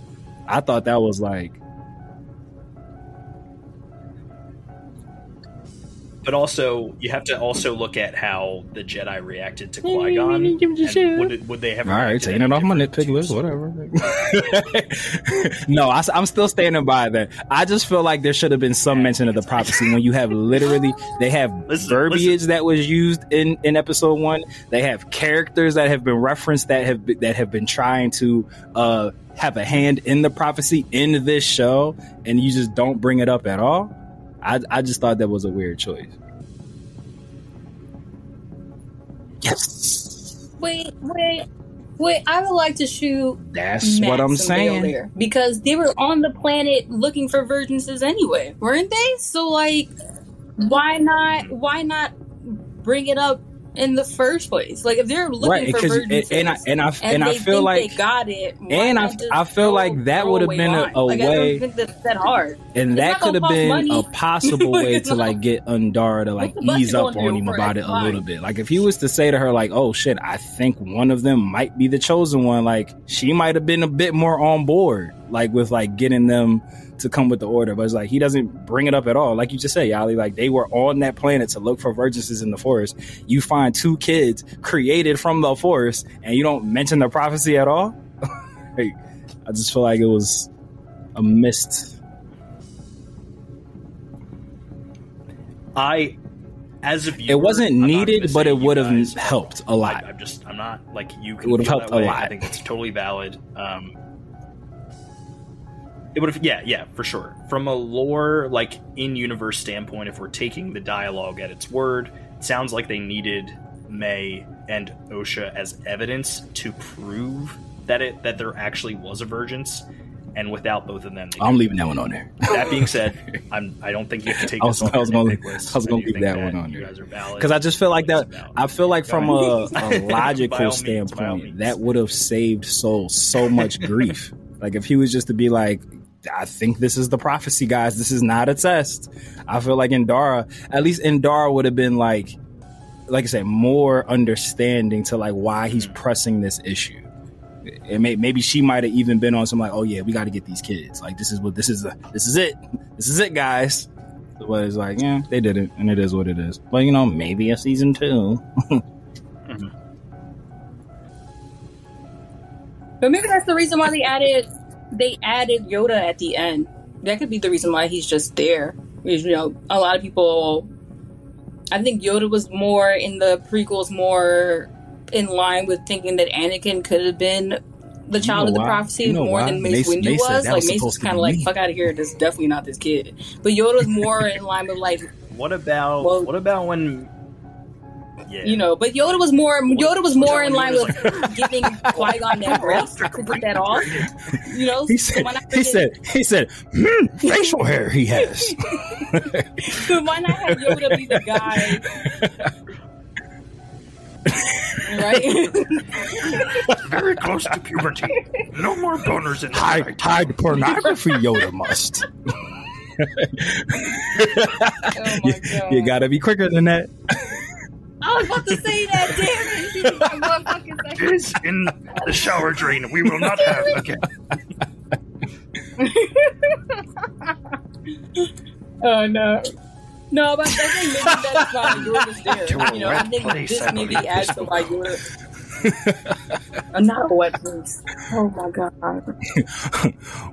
Wetter than Camino, she is. See, and people be thinking it's me all the time, but let me tell y'all, it's not always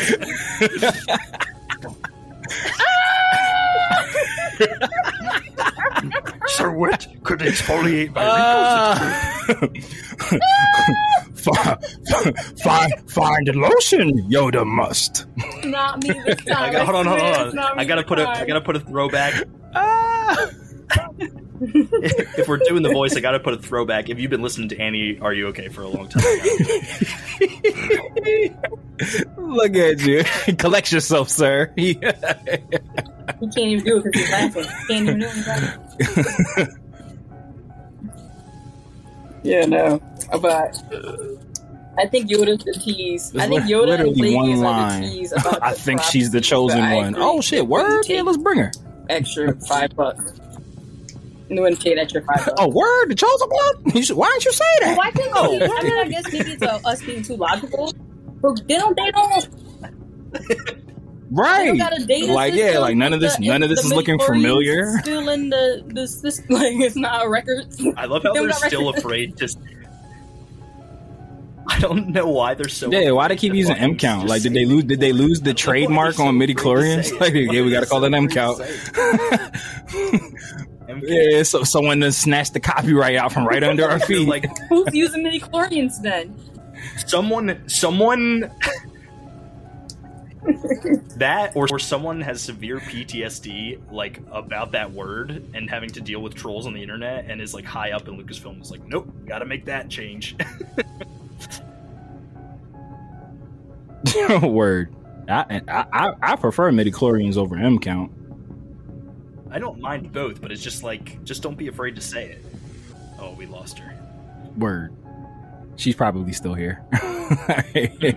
She's probably still here. But did you want to do your theory for things that might not even come? Yeah, please. Let me go. I got my theory. So I'll dive into my theory of things. Hyper dive right in. Oh, we forgot to do that this week. we just did it. What you mean? We just did it. We'll do that, and then we'll go into Easter eggs, and then we'll do a whole another episode about unanswered questions, because I think that we have quite a few that we could cover off on for an episode. So while we're waiting for Space Lesbian to return, I'm just going to go into my theory real quick. So I think that, truthfully, there is going to be a lot around Venestra lying to the Jedi and everybody to go rogue and figure out how Khmer survived in the next season, if there is one, and that is the reason why the Jedi don't learn about the Sith, is because she is kind of like, she's around every corner destroying the evidence to cover up her own failure, and then ultimately at the end of the day, when all is said and done, when like the Acolyte story is over, because she erased all that data, because she pulled a Count Dooku and like was like purging the Jedi archives and essentially like covering up her entire mission. And that's why May, May, I think her storyline is going to be a lot about her like regaining her memories, like through Force echoes and stuff like that.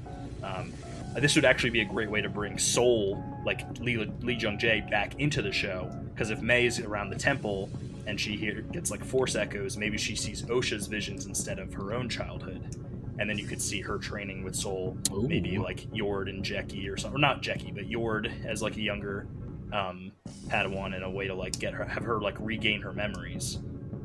But I do think that that's ultimately going to be the reason why the Jedi have no inkling that the Sith has returned, is because Venestra is actually deleting information or keeping things from the Jedi. Gotcha. So that's my theory for that. My theory actually is identical to yours, but I think Yoda's in on it. Not even necessarily in like a devious, evil, dark side way, but more on some like him being all-knowing, and not all-knowing, but like I find it hard to believe that Venestra could lie to Yoda about that. Because I think back to Revenge of the Sith when like Order 66 was happening, and obviously that was like such a larger scale mass Jedi killing, but I feel like Yoda is so in tuned and locked in with all his other Jedi. Like, you gonna tell me he didn't peep that his kids were getting killed off by another Jedi? Like, I feel like he would have sensed that. I feel like he would have sensed that disturbance in the Force. So like, just we see you. We see you and hear you. Yeah. But I feel like Yoda would have like sensed that, like, especially like when Quamir was like killed off like 8 Jedi in like in a span of 5 minutes. I feel like Yoda would like felt that and like understood what was going on. And I feel like people are negating for all the people who are like, oh, like this ruins the prequels having Yoda be there. I feel like it doesn't. For it actually makes it makes a lot of Yoda's decisions in the prequel make more sense. If Venestra actually did tell him the truth, it was just like, yo, the Sith are coming back. We need to get a handle on this. Let's keep this tight. We don't want to spread panic. We don't need the Senate in our building. We should probably tell as many people as we can to keep a small task force to keep a lid on this. Who would be a person that Ki-Adi-Mundi would believe? If he said, ain't no Sith, he would believe Yoda. If Yoda just like, yeah, no, that's Soul Story. That's what happened. Ki-Adi-Mundi would chalk that up to the game. So like him being there with the initial meeting with Venestra, but him being the one to be like, oh, the Sith haven't been seen in a millennia. It would make sense if Yoda was the one to be like, yo, not no Sith. That Soul Story Venestra told you, that was accurate. I also feel like even just with what we know that Yoda has done, he covers shit up. Like if he feels like it's for the greater good, Luke and Leia are literally a cover up. And that was Yoda's plan. He came up with that. He's like, yeah, we about to lie. Like we literally have to lie, like to keep these kids safe. And then also the line, Yoda was the first person to really accept that the Sith were back at Qui-Gon's funeral. Mace was still kind of like, damn, you really think it was a Sith? And Yoda's just like, yeah, ruler 2. He's like, all right, master or apprentice. I feel like if he already had it in his head that Venestra gave him this thing, because what they said is like 87 years from this time to episode 100 years. I feel like Venestra actually did tell him the truth. And like whether it's her, Yoda, and maybe somebody else that's like on the inside, I feel like they're trying to keep this in-house and squash this so that it doesn't come up, especially now that they got the Senate breathing down their neck, which I feel like makes Sheev getting in the Senate to come into power. It adds so much more weight to that. If the Senate was already looking at them like they're crazy, and like maybe Sheev found out that Yoda and Venestra were part of the Sith cover up, and he is a Sith, so he would know, he would definitely be like, oh, are y'all covering up the Sith? All right, let me go through the Senate. They don't fuck with y'all anyway. I'm gonna go that way. I would love to find out that his descendant is like I think it's like Ravencroft or something like that. If Senator Ravencroft's like son or daughter or something is like the person on Naboo who like gets Sheev into politics, like I would love that. That would be dope. Like that's the type of thing where it's like, you know, it might not have to be fleshed out in the Acolyte, but like there could, if they do maybe if this eventually gets to the point where it's like, oh, we're going to do a young Palpatine show to show his rise to power. Like I'd love something like that as a connective tissue. Matt, I really like your thought process on that. I do have a question for you though. Like, What do you think, from a viewer standpoint, would be more believable, or I guess maybe easier to execute from like the showrunner standpoint? My theory of Venestra lying and using May as like the tool, or your theory of like a whole covert Jedi team that like only a select few people know about? Because I think yours would be more rewarding, to be honest. Like I think yours would be a much more interesting show and continuation, and allow us to bring in more cool Jedi characters to like fall in love with, and I'm always down for that. But I think mine might be easier to keep the cast a little tighter and maybe not have to play as many people. So from a casual fan standpoint, like you said, keeping the cast tighter, I feel like yours is easier to execute. It could just be Venestra and May or whatever. But if it is really just like a covert, like, oh, maybe Venestra, Yoda, and maybe one other really old Jedi who's been around for a long time, or maybe even just them two. Maybe them two and just May, because May is now essentially a potato. Like she's an 8-year-old again. So it's just like, who's she going to like get bars in? I just feel like, and obviously with the prequels having come out way before this, it just, making myself believe that Vanestra did tell Yoda the truth, and Yoda's just like, all right, this can't get out because it's going to be curtains for us. Like, the Senate is already trying to disband us. I feel like it makes certain decisions that Yoda makes, like I said. Yoda being the first one to really actually truly accept that the Sith came back, even when like Mace, like at his man's funeral, just like, yeah, maybe it's not. And Yoda's just like, I'm pretty sure it might be. Like, having him know that, or Yoda being the one to go get the clone army. Like, he's always the one like, I'll do it. I'll take care of it. Cause I feel like he might not want everybody to know everything. Like he wasn't super like when Obi-Wan gave him the message about, Master Cypher Diaz, he wasn't like, what? Like, he was just like, all right, well, okay. Like, cool. Figure it out, my guy. Stay dry. So it does, and like I was saying, from a Star Wars fan perspective, you can't convince me that Yoda he's not aware of the massacre that happened on that planet. What was the planet that he yeah. It's just like, I feel like he's just so interconnected with everybody, with the Jedi, that I feel like, like when Jedi die, he feels it, and I feel like he would be aware of that. Or well, we do know that he does make reference in the prequels that like the shadow of the dark side is like clouding everything. That's what I was gonna get at. Yeah, it's like, but even him acknowledging, really excuse really. Exactly, but I'm saying even him acknowledging that there's a fog going on, like, something's going on, like I'm not as in tune with the Force, like even him being the one to catch that is just like, like my man's tapped in, like so much, like literally murders happened, and you saying Yoda didn't know, or he didn't sense it, he wasn't like which makes me feel like, again, assuming Yoda knows, which again, if I'm going back to Order 66, my man literally felt the death of each and every Jedi, weighed heavy on his heart. So assuming that he's always been that tapped in with the Order, if he knows Vanestra's lying, why wouldn't he out her? Unless it's beneficial for the Order, for the Senate not to know that there's a Sith incursion that's been growing underneath their nose, because they already think that they're fucking inept at their jobs. So he's just like, all right, we know. And then even I know this is again out of order, even with the Clone Wars episode with like Darth Bane, like the ruler 2, and Yoda like learning about all that, like he knows about the 2. So maybe in his head he's just like, all right, I have hundreds of Jedi, we know that there's never any more than 2 Sith at a time, we can handle this. Maybe like the hubris of Yoda, he's like, you know what, we can handle this, we don't need to tell everybody. Let's keep this in house. Hey, Kiadi, it was a rogue Jedi. We good. Ain't no Sith, brother. We good. Like, relax.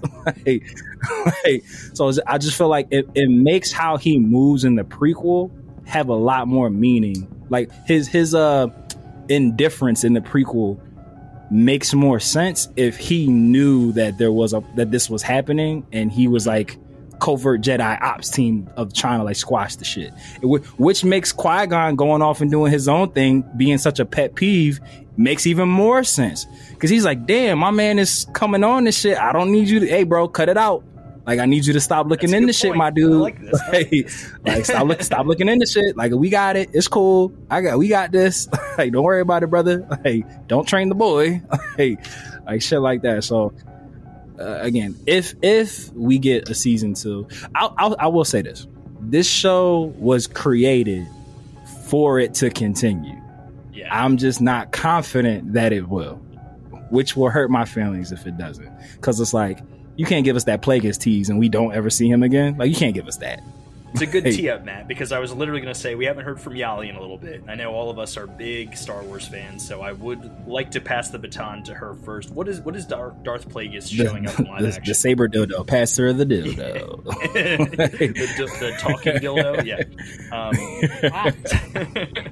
Yali, what does it mean to you as like a longtime Star Wars fan to see Darth Plagueis the Wise in live action for the first time, and how did you feel about the tease?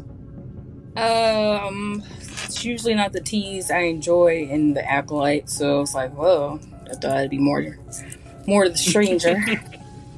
But it definitely, when I saw it, I definitely freaked out. I mean, because definitely we did talk about him a lot, and I know I saw a lot of like people online say like he was definitely gonna pop up, and then to have it kind of just it felt like, whoa, but then it's like, oh, this is definitely going to be a season 2 thing. But like the way people reacted to the show was like, are we even going to get a season 2? Like, this is going to be such a fucking waste if you're going to do this. And then like, we're not even going to get anything. Like, it's going to be like, you know, it's going to be a buzzkill for sure. But it was just so cool to see.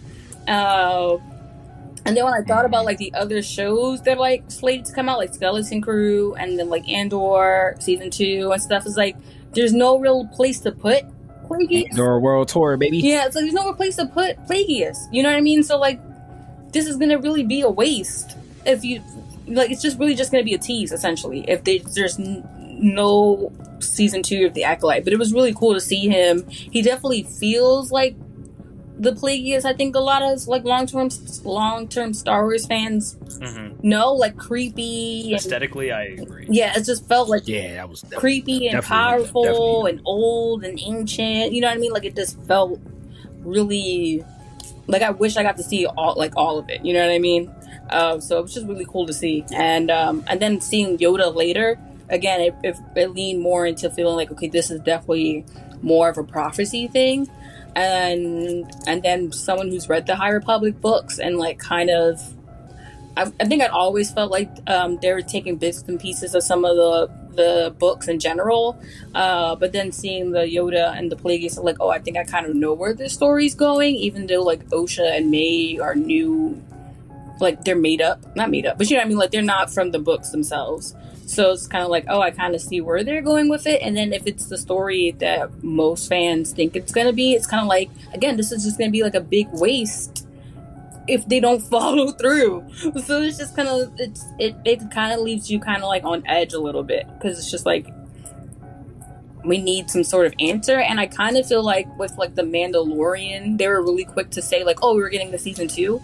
You know, like, oh yeah, y'all definitely season 2. Like, I think it was announced like midway during the first season, and like I think they were very quick to say like, y'all not getting a Book of Boba Fett too, like or something like that. Like, just so y'all know, this is the one. Book of Boba Fett was teased at the end of season 2 of Mando. Ahsoka didn't get its season 2 confirmation until like 2 months or 3 months after it aired. Yeah, but I think that was more of a scheduling thing. For all of them. Yeah, but I think hers was more of a scheduling thing because like Rosario Dawson is booked and busy, as opposed to some of the other people who are in these things.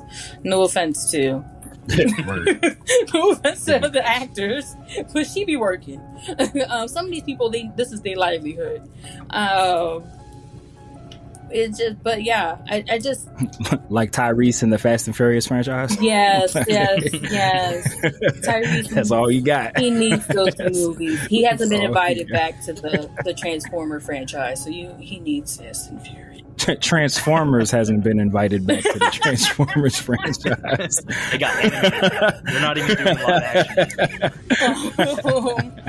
Yeah, so there's. I mean, I think really a lot of it just depends. Like, I personally feel like I can't get excited about like the Plagueis or the Yoda thing until I know there's going to be a season 2, and then I go like, oh, maybe I'll go back into my High Republic books, and then really, I will say that out of your 2 theories, one of you, if they're going based off the book, one of you is right. That's the only thing I can say.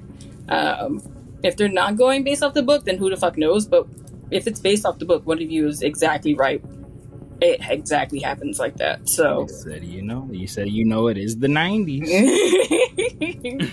I didn't get to say my nitpick, which is my one nitpick is they did all of these things to like not get the Senate involved, only for the Senate to be involved. It's just don't say the word Sith.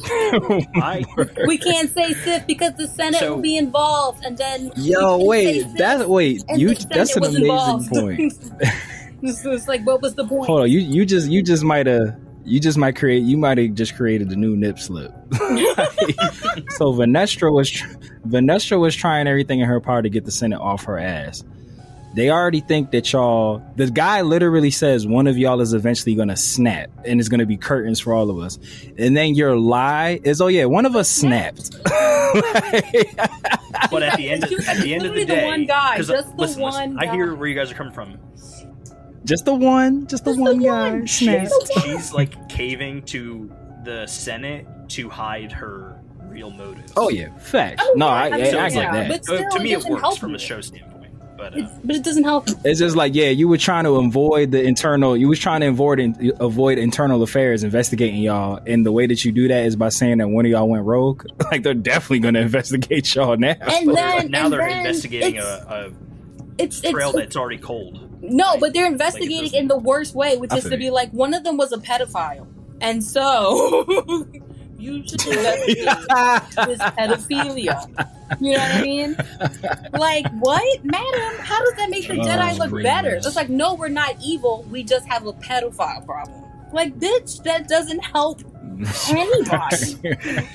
It doesn't help anybody. It was like, they said, there's no such thing as bad people. We're all just good people that bad things happen to. Like, that's what they tried to say. No. I was like, who thought this plan would be a great plan? Well, let me before you get into Easter eggs, Mikey, let me ask y'all both a question. Knowing that Plagueis was at one point an apprentice for Darth Tenebris, do you think at this point in time in the show, when we get that reveal, was he the master at that moment, like worrying that Quamir is about to try to take him? Because we know that typically the fall of all, Sith is that their apprentice eventually kill them and then get their own apprentice.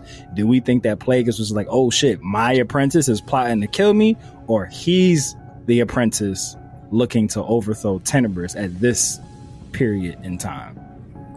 Because I feel like a case could be made for both. I don't know if I've made up my mind on which way I think it is. Like, if he's trying to recruit Quamir to kill his master and become the master Plagueis that eventually like gets Sheev in, or if he's like the master right now and he's like, shit, my apprentice is trying to off me. Might want to keep an eye on that. I heard a theory that I really don't like that I'm going to share real quick.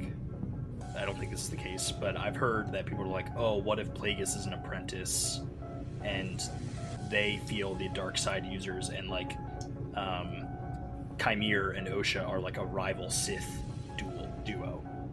And Tenebris and Plagueis are alive. Yeah, I don't like that. Yeah, I don't like that at all. The way the show is set up, I think that Plagueis is the master, Chimere is the apprentice, and Osha is the acolyte. But I think Plagueis is fine letting it play out as long as it needs to, the same way Sidious does with like Dooku and Asajj. And I say that simply to be like, because if at keeping a watchful eye. Right. Well, Plagueis watched. If Plagueis was there, he probably watched Osha completely dismantle Chimere when she had the helmet on.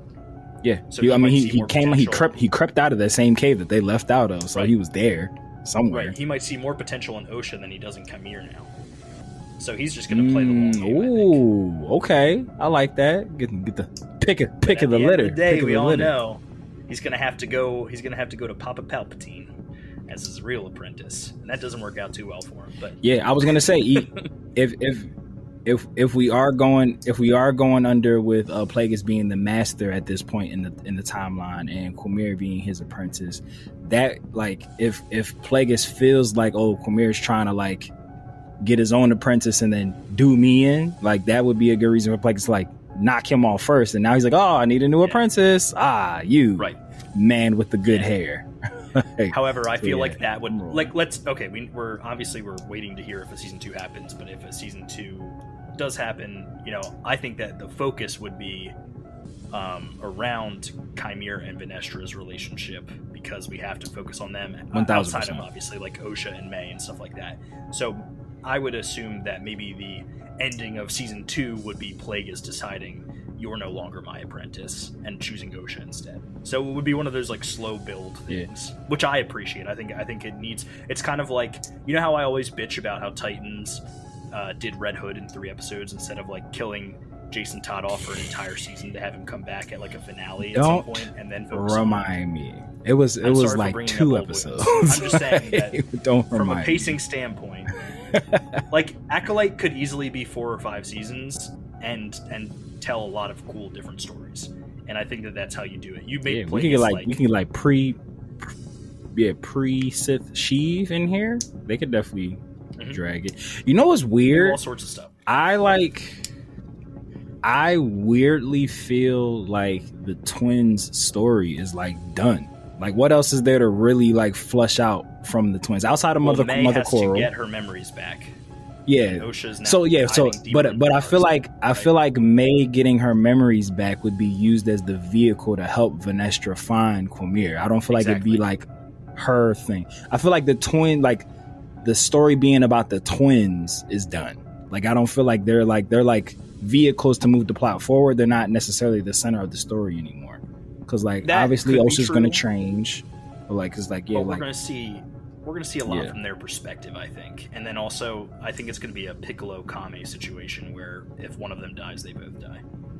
I forget, like outside of we've never really come across a scenario where like somebody like was split like into two different people like that. I would definitely want to like love to hear that lore.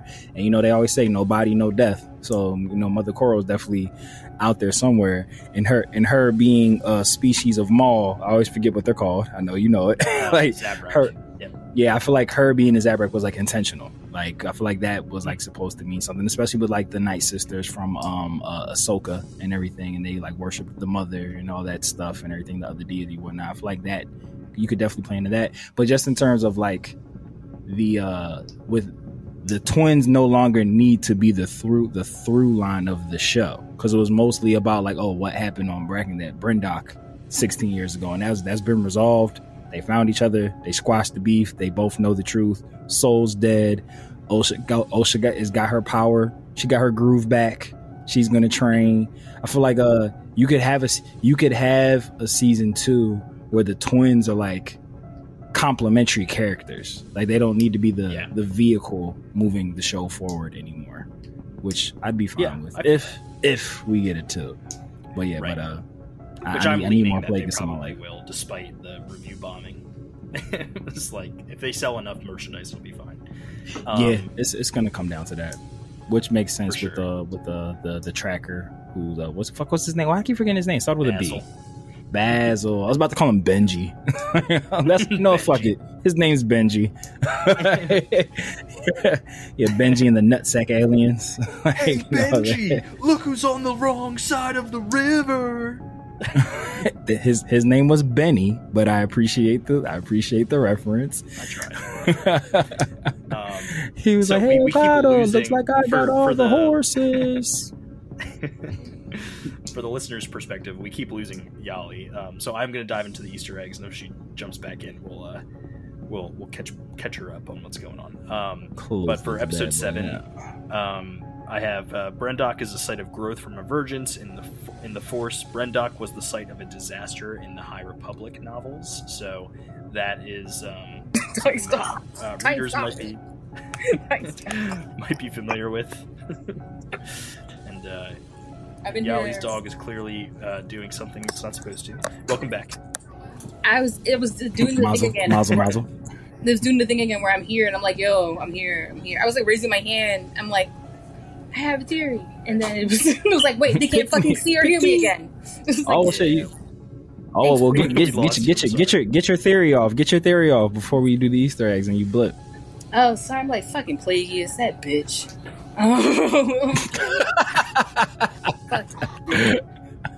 I was gonna say I've noticed that the dark side or the Sith don't like it when people are in love with each other, and so when Palpatine was like telling Anakin like, you can save her, but Palpatine knew like you can't save that hoe. You about to kill that hoe. You about to kill that bitch. So he set it up for like Anakin to kill Padme. She was alive. Yeah, and I think I felt it. I felt it. No. I think Plagueis can tell that there's something more happening between Quamir and Osha, and I think hands. Of course he can tell. That's like that's the Star Wars equivalent to fucking. Yeah, I mean, well, no, they gonna fuck. Listen, they gonna fuck. I think that's the first thing I texted y'all. I was like, those two are gonna fuck.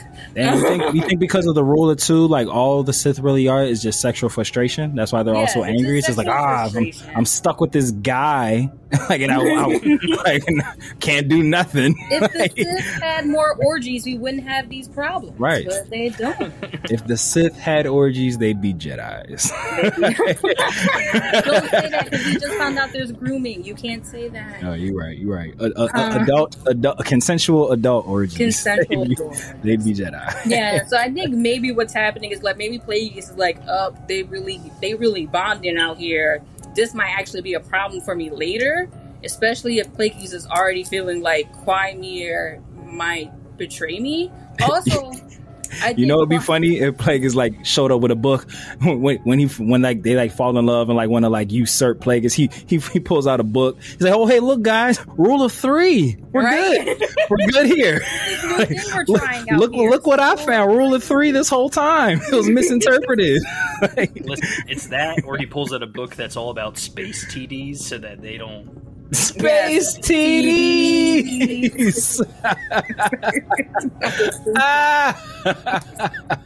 Also, you don't want moon rocks. You can't get rid of that. You can't get rid of that. The score are just the space TDs, but like living form. You know what I mean?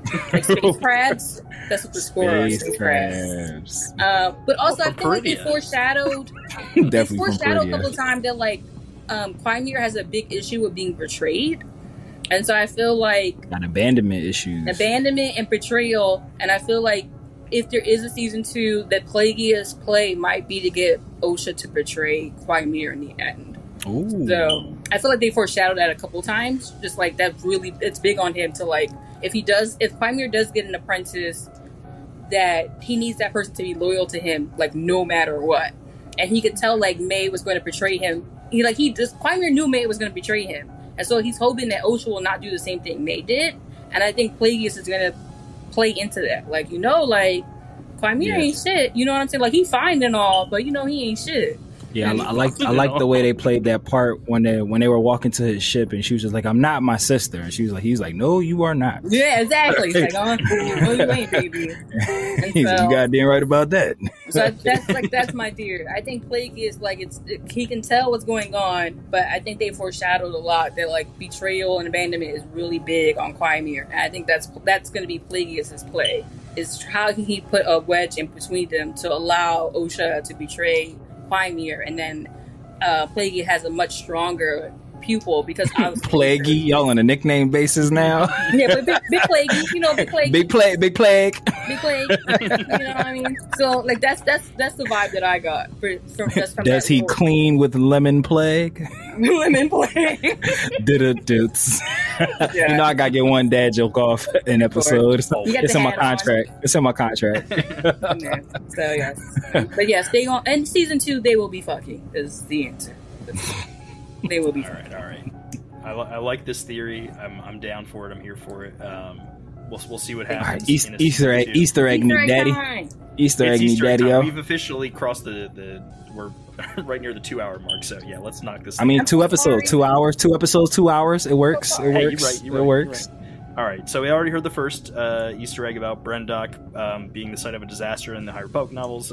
Second Easter egg from episode 7 is Indara says it's unwise to insult a Wookiee's cooking. This is very similar to it's unwise to upset a Wookiee line from A New Hope. Indara says Night Sisters don't train younglings. This is false, but could simply be due to the fact that Jedi lack knowledge in the universe. We know that the Night Sisters definitely train children. Torben says that M counts are very high on the chart, similar to how Obi-Wan reacts to Anakin in The Phantom Menace. And then this coven uses bow and arrows like the Night Sisters. However, these are physical and not energy-based. So that was interesting. Also, Torben looked like a badass when he was deflecting all those, or I guess disintegrating them as they were shot at him. And then I got quite a few here for episode 8. Strap in, guys, because there's a big list here. Punch it, Chewie. I will.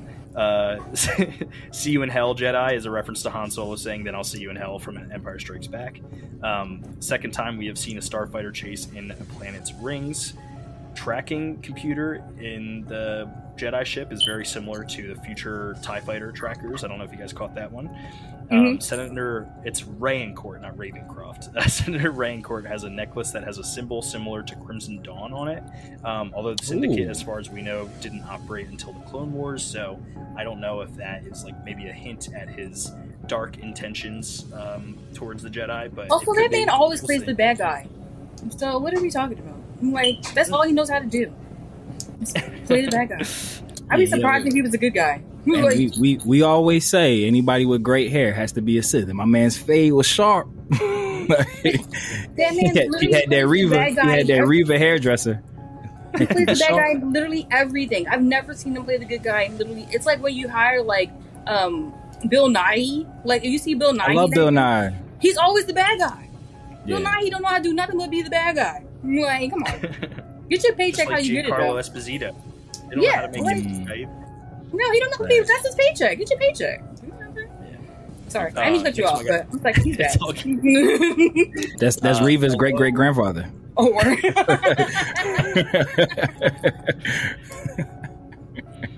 She was adopted on Coruscant.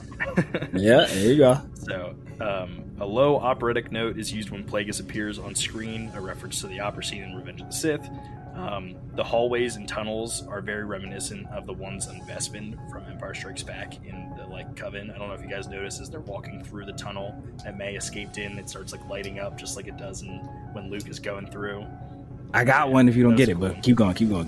Okay.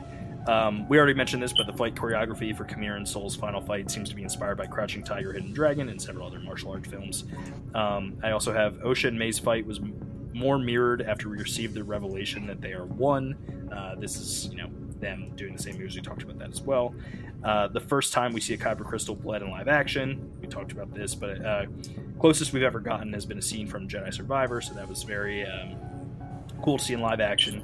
And then we have another quote here, this one, "Strike him down and your journey will be complete." Obviously super similar to what the Emperor says to Luke in Return of the Jedi. That was all mine. Matt, did I cover off on it, or did you have no, you touched it, but you didn't get it off. Double entendre. Don't ask me how. So Quamir and Soul's fight, when they started to go down the corridor, it was the same, the same animations from Obi-Wan and Luke from Revenge of the Sith. Yeah, I was like, oh, this is fire. Yeah. No, I said Obi-Wan and Luke. Obi-Wan and Anakin from Revenge of the Sith. But yeah, I thought that was awesome. That whole labor. Labor. I just combined lightsaber, labor. That, you know what? Labor. Cut his, big plaguey with the labor. But yeah, I will say the two fights that Quamir has done, they might be in my top. They up there, they're high on the list. They're really good. I have saber to rewatch both of them and then kind of maybe go back through all the big ones and see where does this land for me? Yeah, because in terms of Star Wars shows, I think it might be top. Throw the movies in there. It's up there. And I don't, we were talking about with the practical sabers. I don't know if it's they could actually they had the sabers with the light that put it into it, but again those strikes just felt different. It felt like intent to kill. It didn't feel like it was for show or the respect of the duel. I was no, they're trying to murder each other, and you felt it. You felt the intensity. It was very similar to when Kylo was fighting Finn in Force Awakens. They were just hacking at each other. It was very intense.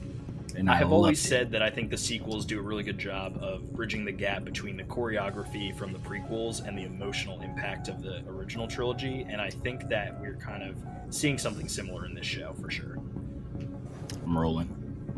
But yeah, I think that was the big one that I had out. I think all the other ones you said, as you always brilliantly do. I try my best. Well, I am going to drop our socials and say a few PSAs real quick about our sister podcast, Dragon Ball for Life. We recently dropped our 100th episode.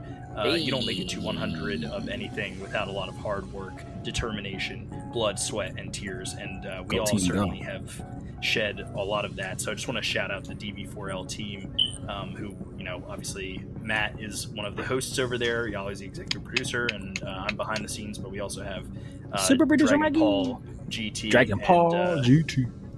Troll Trav, who just got married. Congratulations, Trav. And then Anshi and Tay. A lot of he loves that women like Krillin. He put a ring on it. He sure does. He put a ring on that. And just want to shout out you guys for constantly working through that, and then also helping me record Annie, Are You Okay? A Star Wars podcast. It's been quite the endeavor, and I hope that when we'll reach the 100th episode of Annie, Are You Okay? next year, somewhere around there. We'll see. Yeah, baby. But Sam, we're coming for you, bud. Yeah, right. We're looking for guests, and if you create Star Wars content and are interested in joining us, we're always looking to extend our group of guests and family here at Star Wars podcast. I didn't know you were delayed. Wait, so what are we doing? I thought it was a delay. Okay, what was that supposed to say? Something like a Star Wars podcast. You're good. Well, you can follow us and our sister podcast. You can follow the Annie Are You OK podcast at the letters ANI Are You OK _pod on Instagram and Twitter, and you can follow the Dragon Ball for Life podcast on DB4L_pod on Instagram and Twitter. And definitely go check out our 100th episode interview. It's with Stephanie Nadolny, voice actor for Kid Goku and Kid Gohan, Teen Gohan. Kid/Teen the Gohan. Original Funimation dub, and it was a really cool interview. And it's on YouTube actually, so you can see our full video there. Once we're grinding out here, so go check that out. A lot of hard work from Paul on that one, so definitely check that out there. And then you can also follow Dragon Ball for Life on Facebook at the words Dragon Ball 4 Life on Facebook. And I think that's all of our socials. Matt, Yali, thanks for joining me again. Thanks for getting through another TV show. Star Wars is no my problem. passion. Manny, stop ignoring lifeblood. me when I attack you. Stop ignoring Yali. Manny, she's a big fan. She's out here wetter than Camino. Big fan. Wetter than Camino, baby. Wetter than Camino, you already know, baby. Wetter than Camino, baby. I can handle 2 lightsabers. Just saying, let me know. Well, and I never close it out as eloquently as you do, Matt. So I'm just gonna let you. Also, wait, Matt never said if he liked it my outro or not, and I keep waiting for him to say it. I did. I liked the outro. He literally hated it. I liked the outro. No, you hated it. It's okay. You can say it. You forgot to say life could be a beach. You forgot to say that. But without it, you just went right into as long as there's no sand. But I was here for it. I was here for it. It was great. Those are tough shoes to fill. We can't all ride. It is. Look, I'm literally just wanting y'all to keep talking so I can think of whose name to rhyme shit with. Oh, okay, gotcha. I'll come up with it though. I'm obviously not Joe Budden, so I'm not good. I'm not the 1 or the 2 or the 3. So. It could be sold out. It could be no doubt. No doubt. Ooh. It could be a rollout. Or it could be May. Life can be a beach. But as long as there's no sand, you guessed it, Annie gonna be okay. Be okay.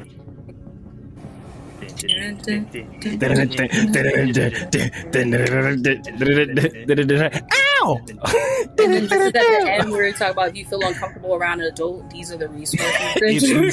If you see something, say something. Anna, say something. Anna, say something. That's perfect. It gets no better than that. All right, press fucking stop, please. May the force be with you, Michael. I'll answer myself, and with you, Matt. Thanks, bud. Later, nerds. Sorry.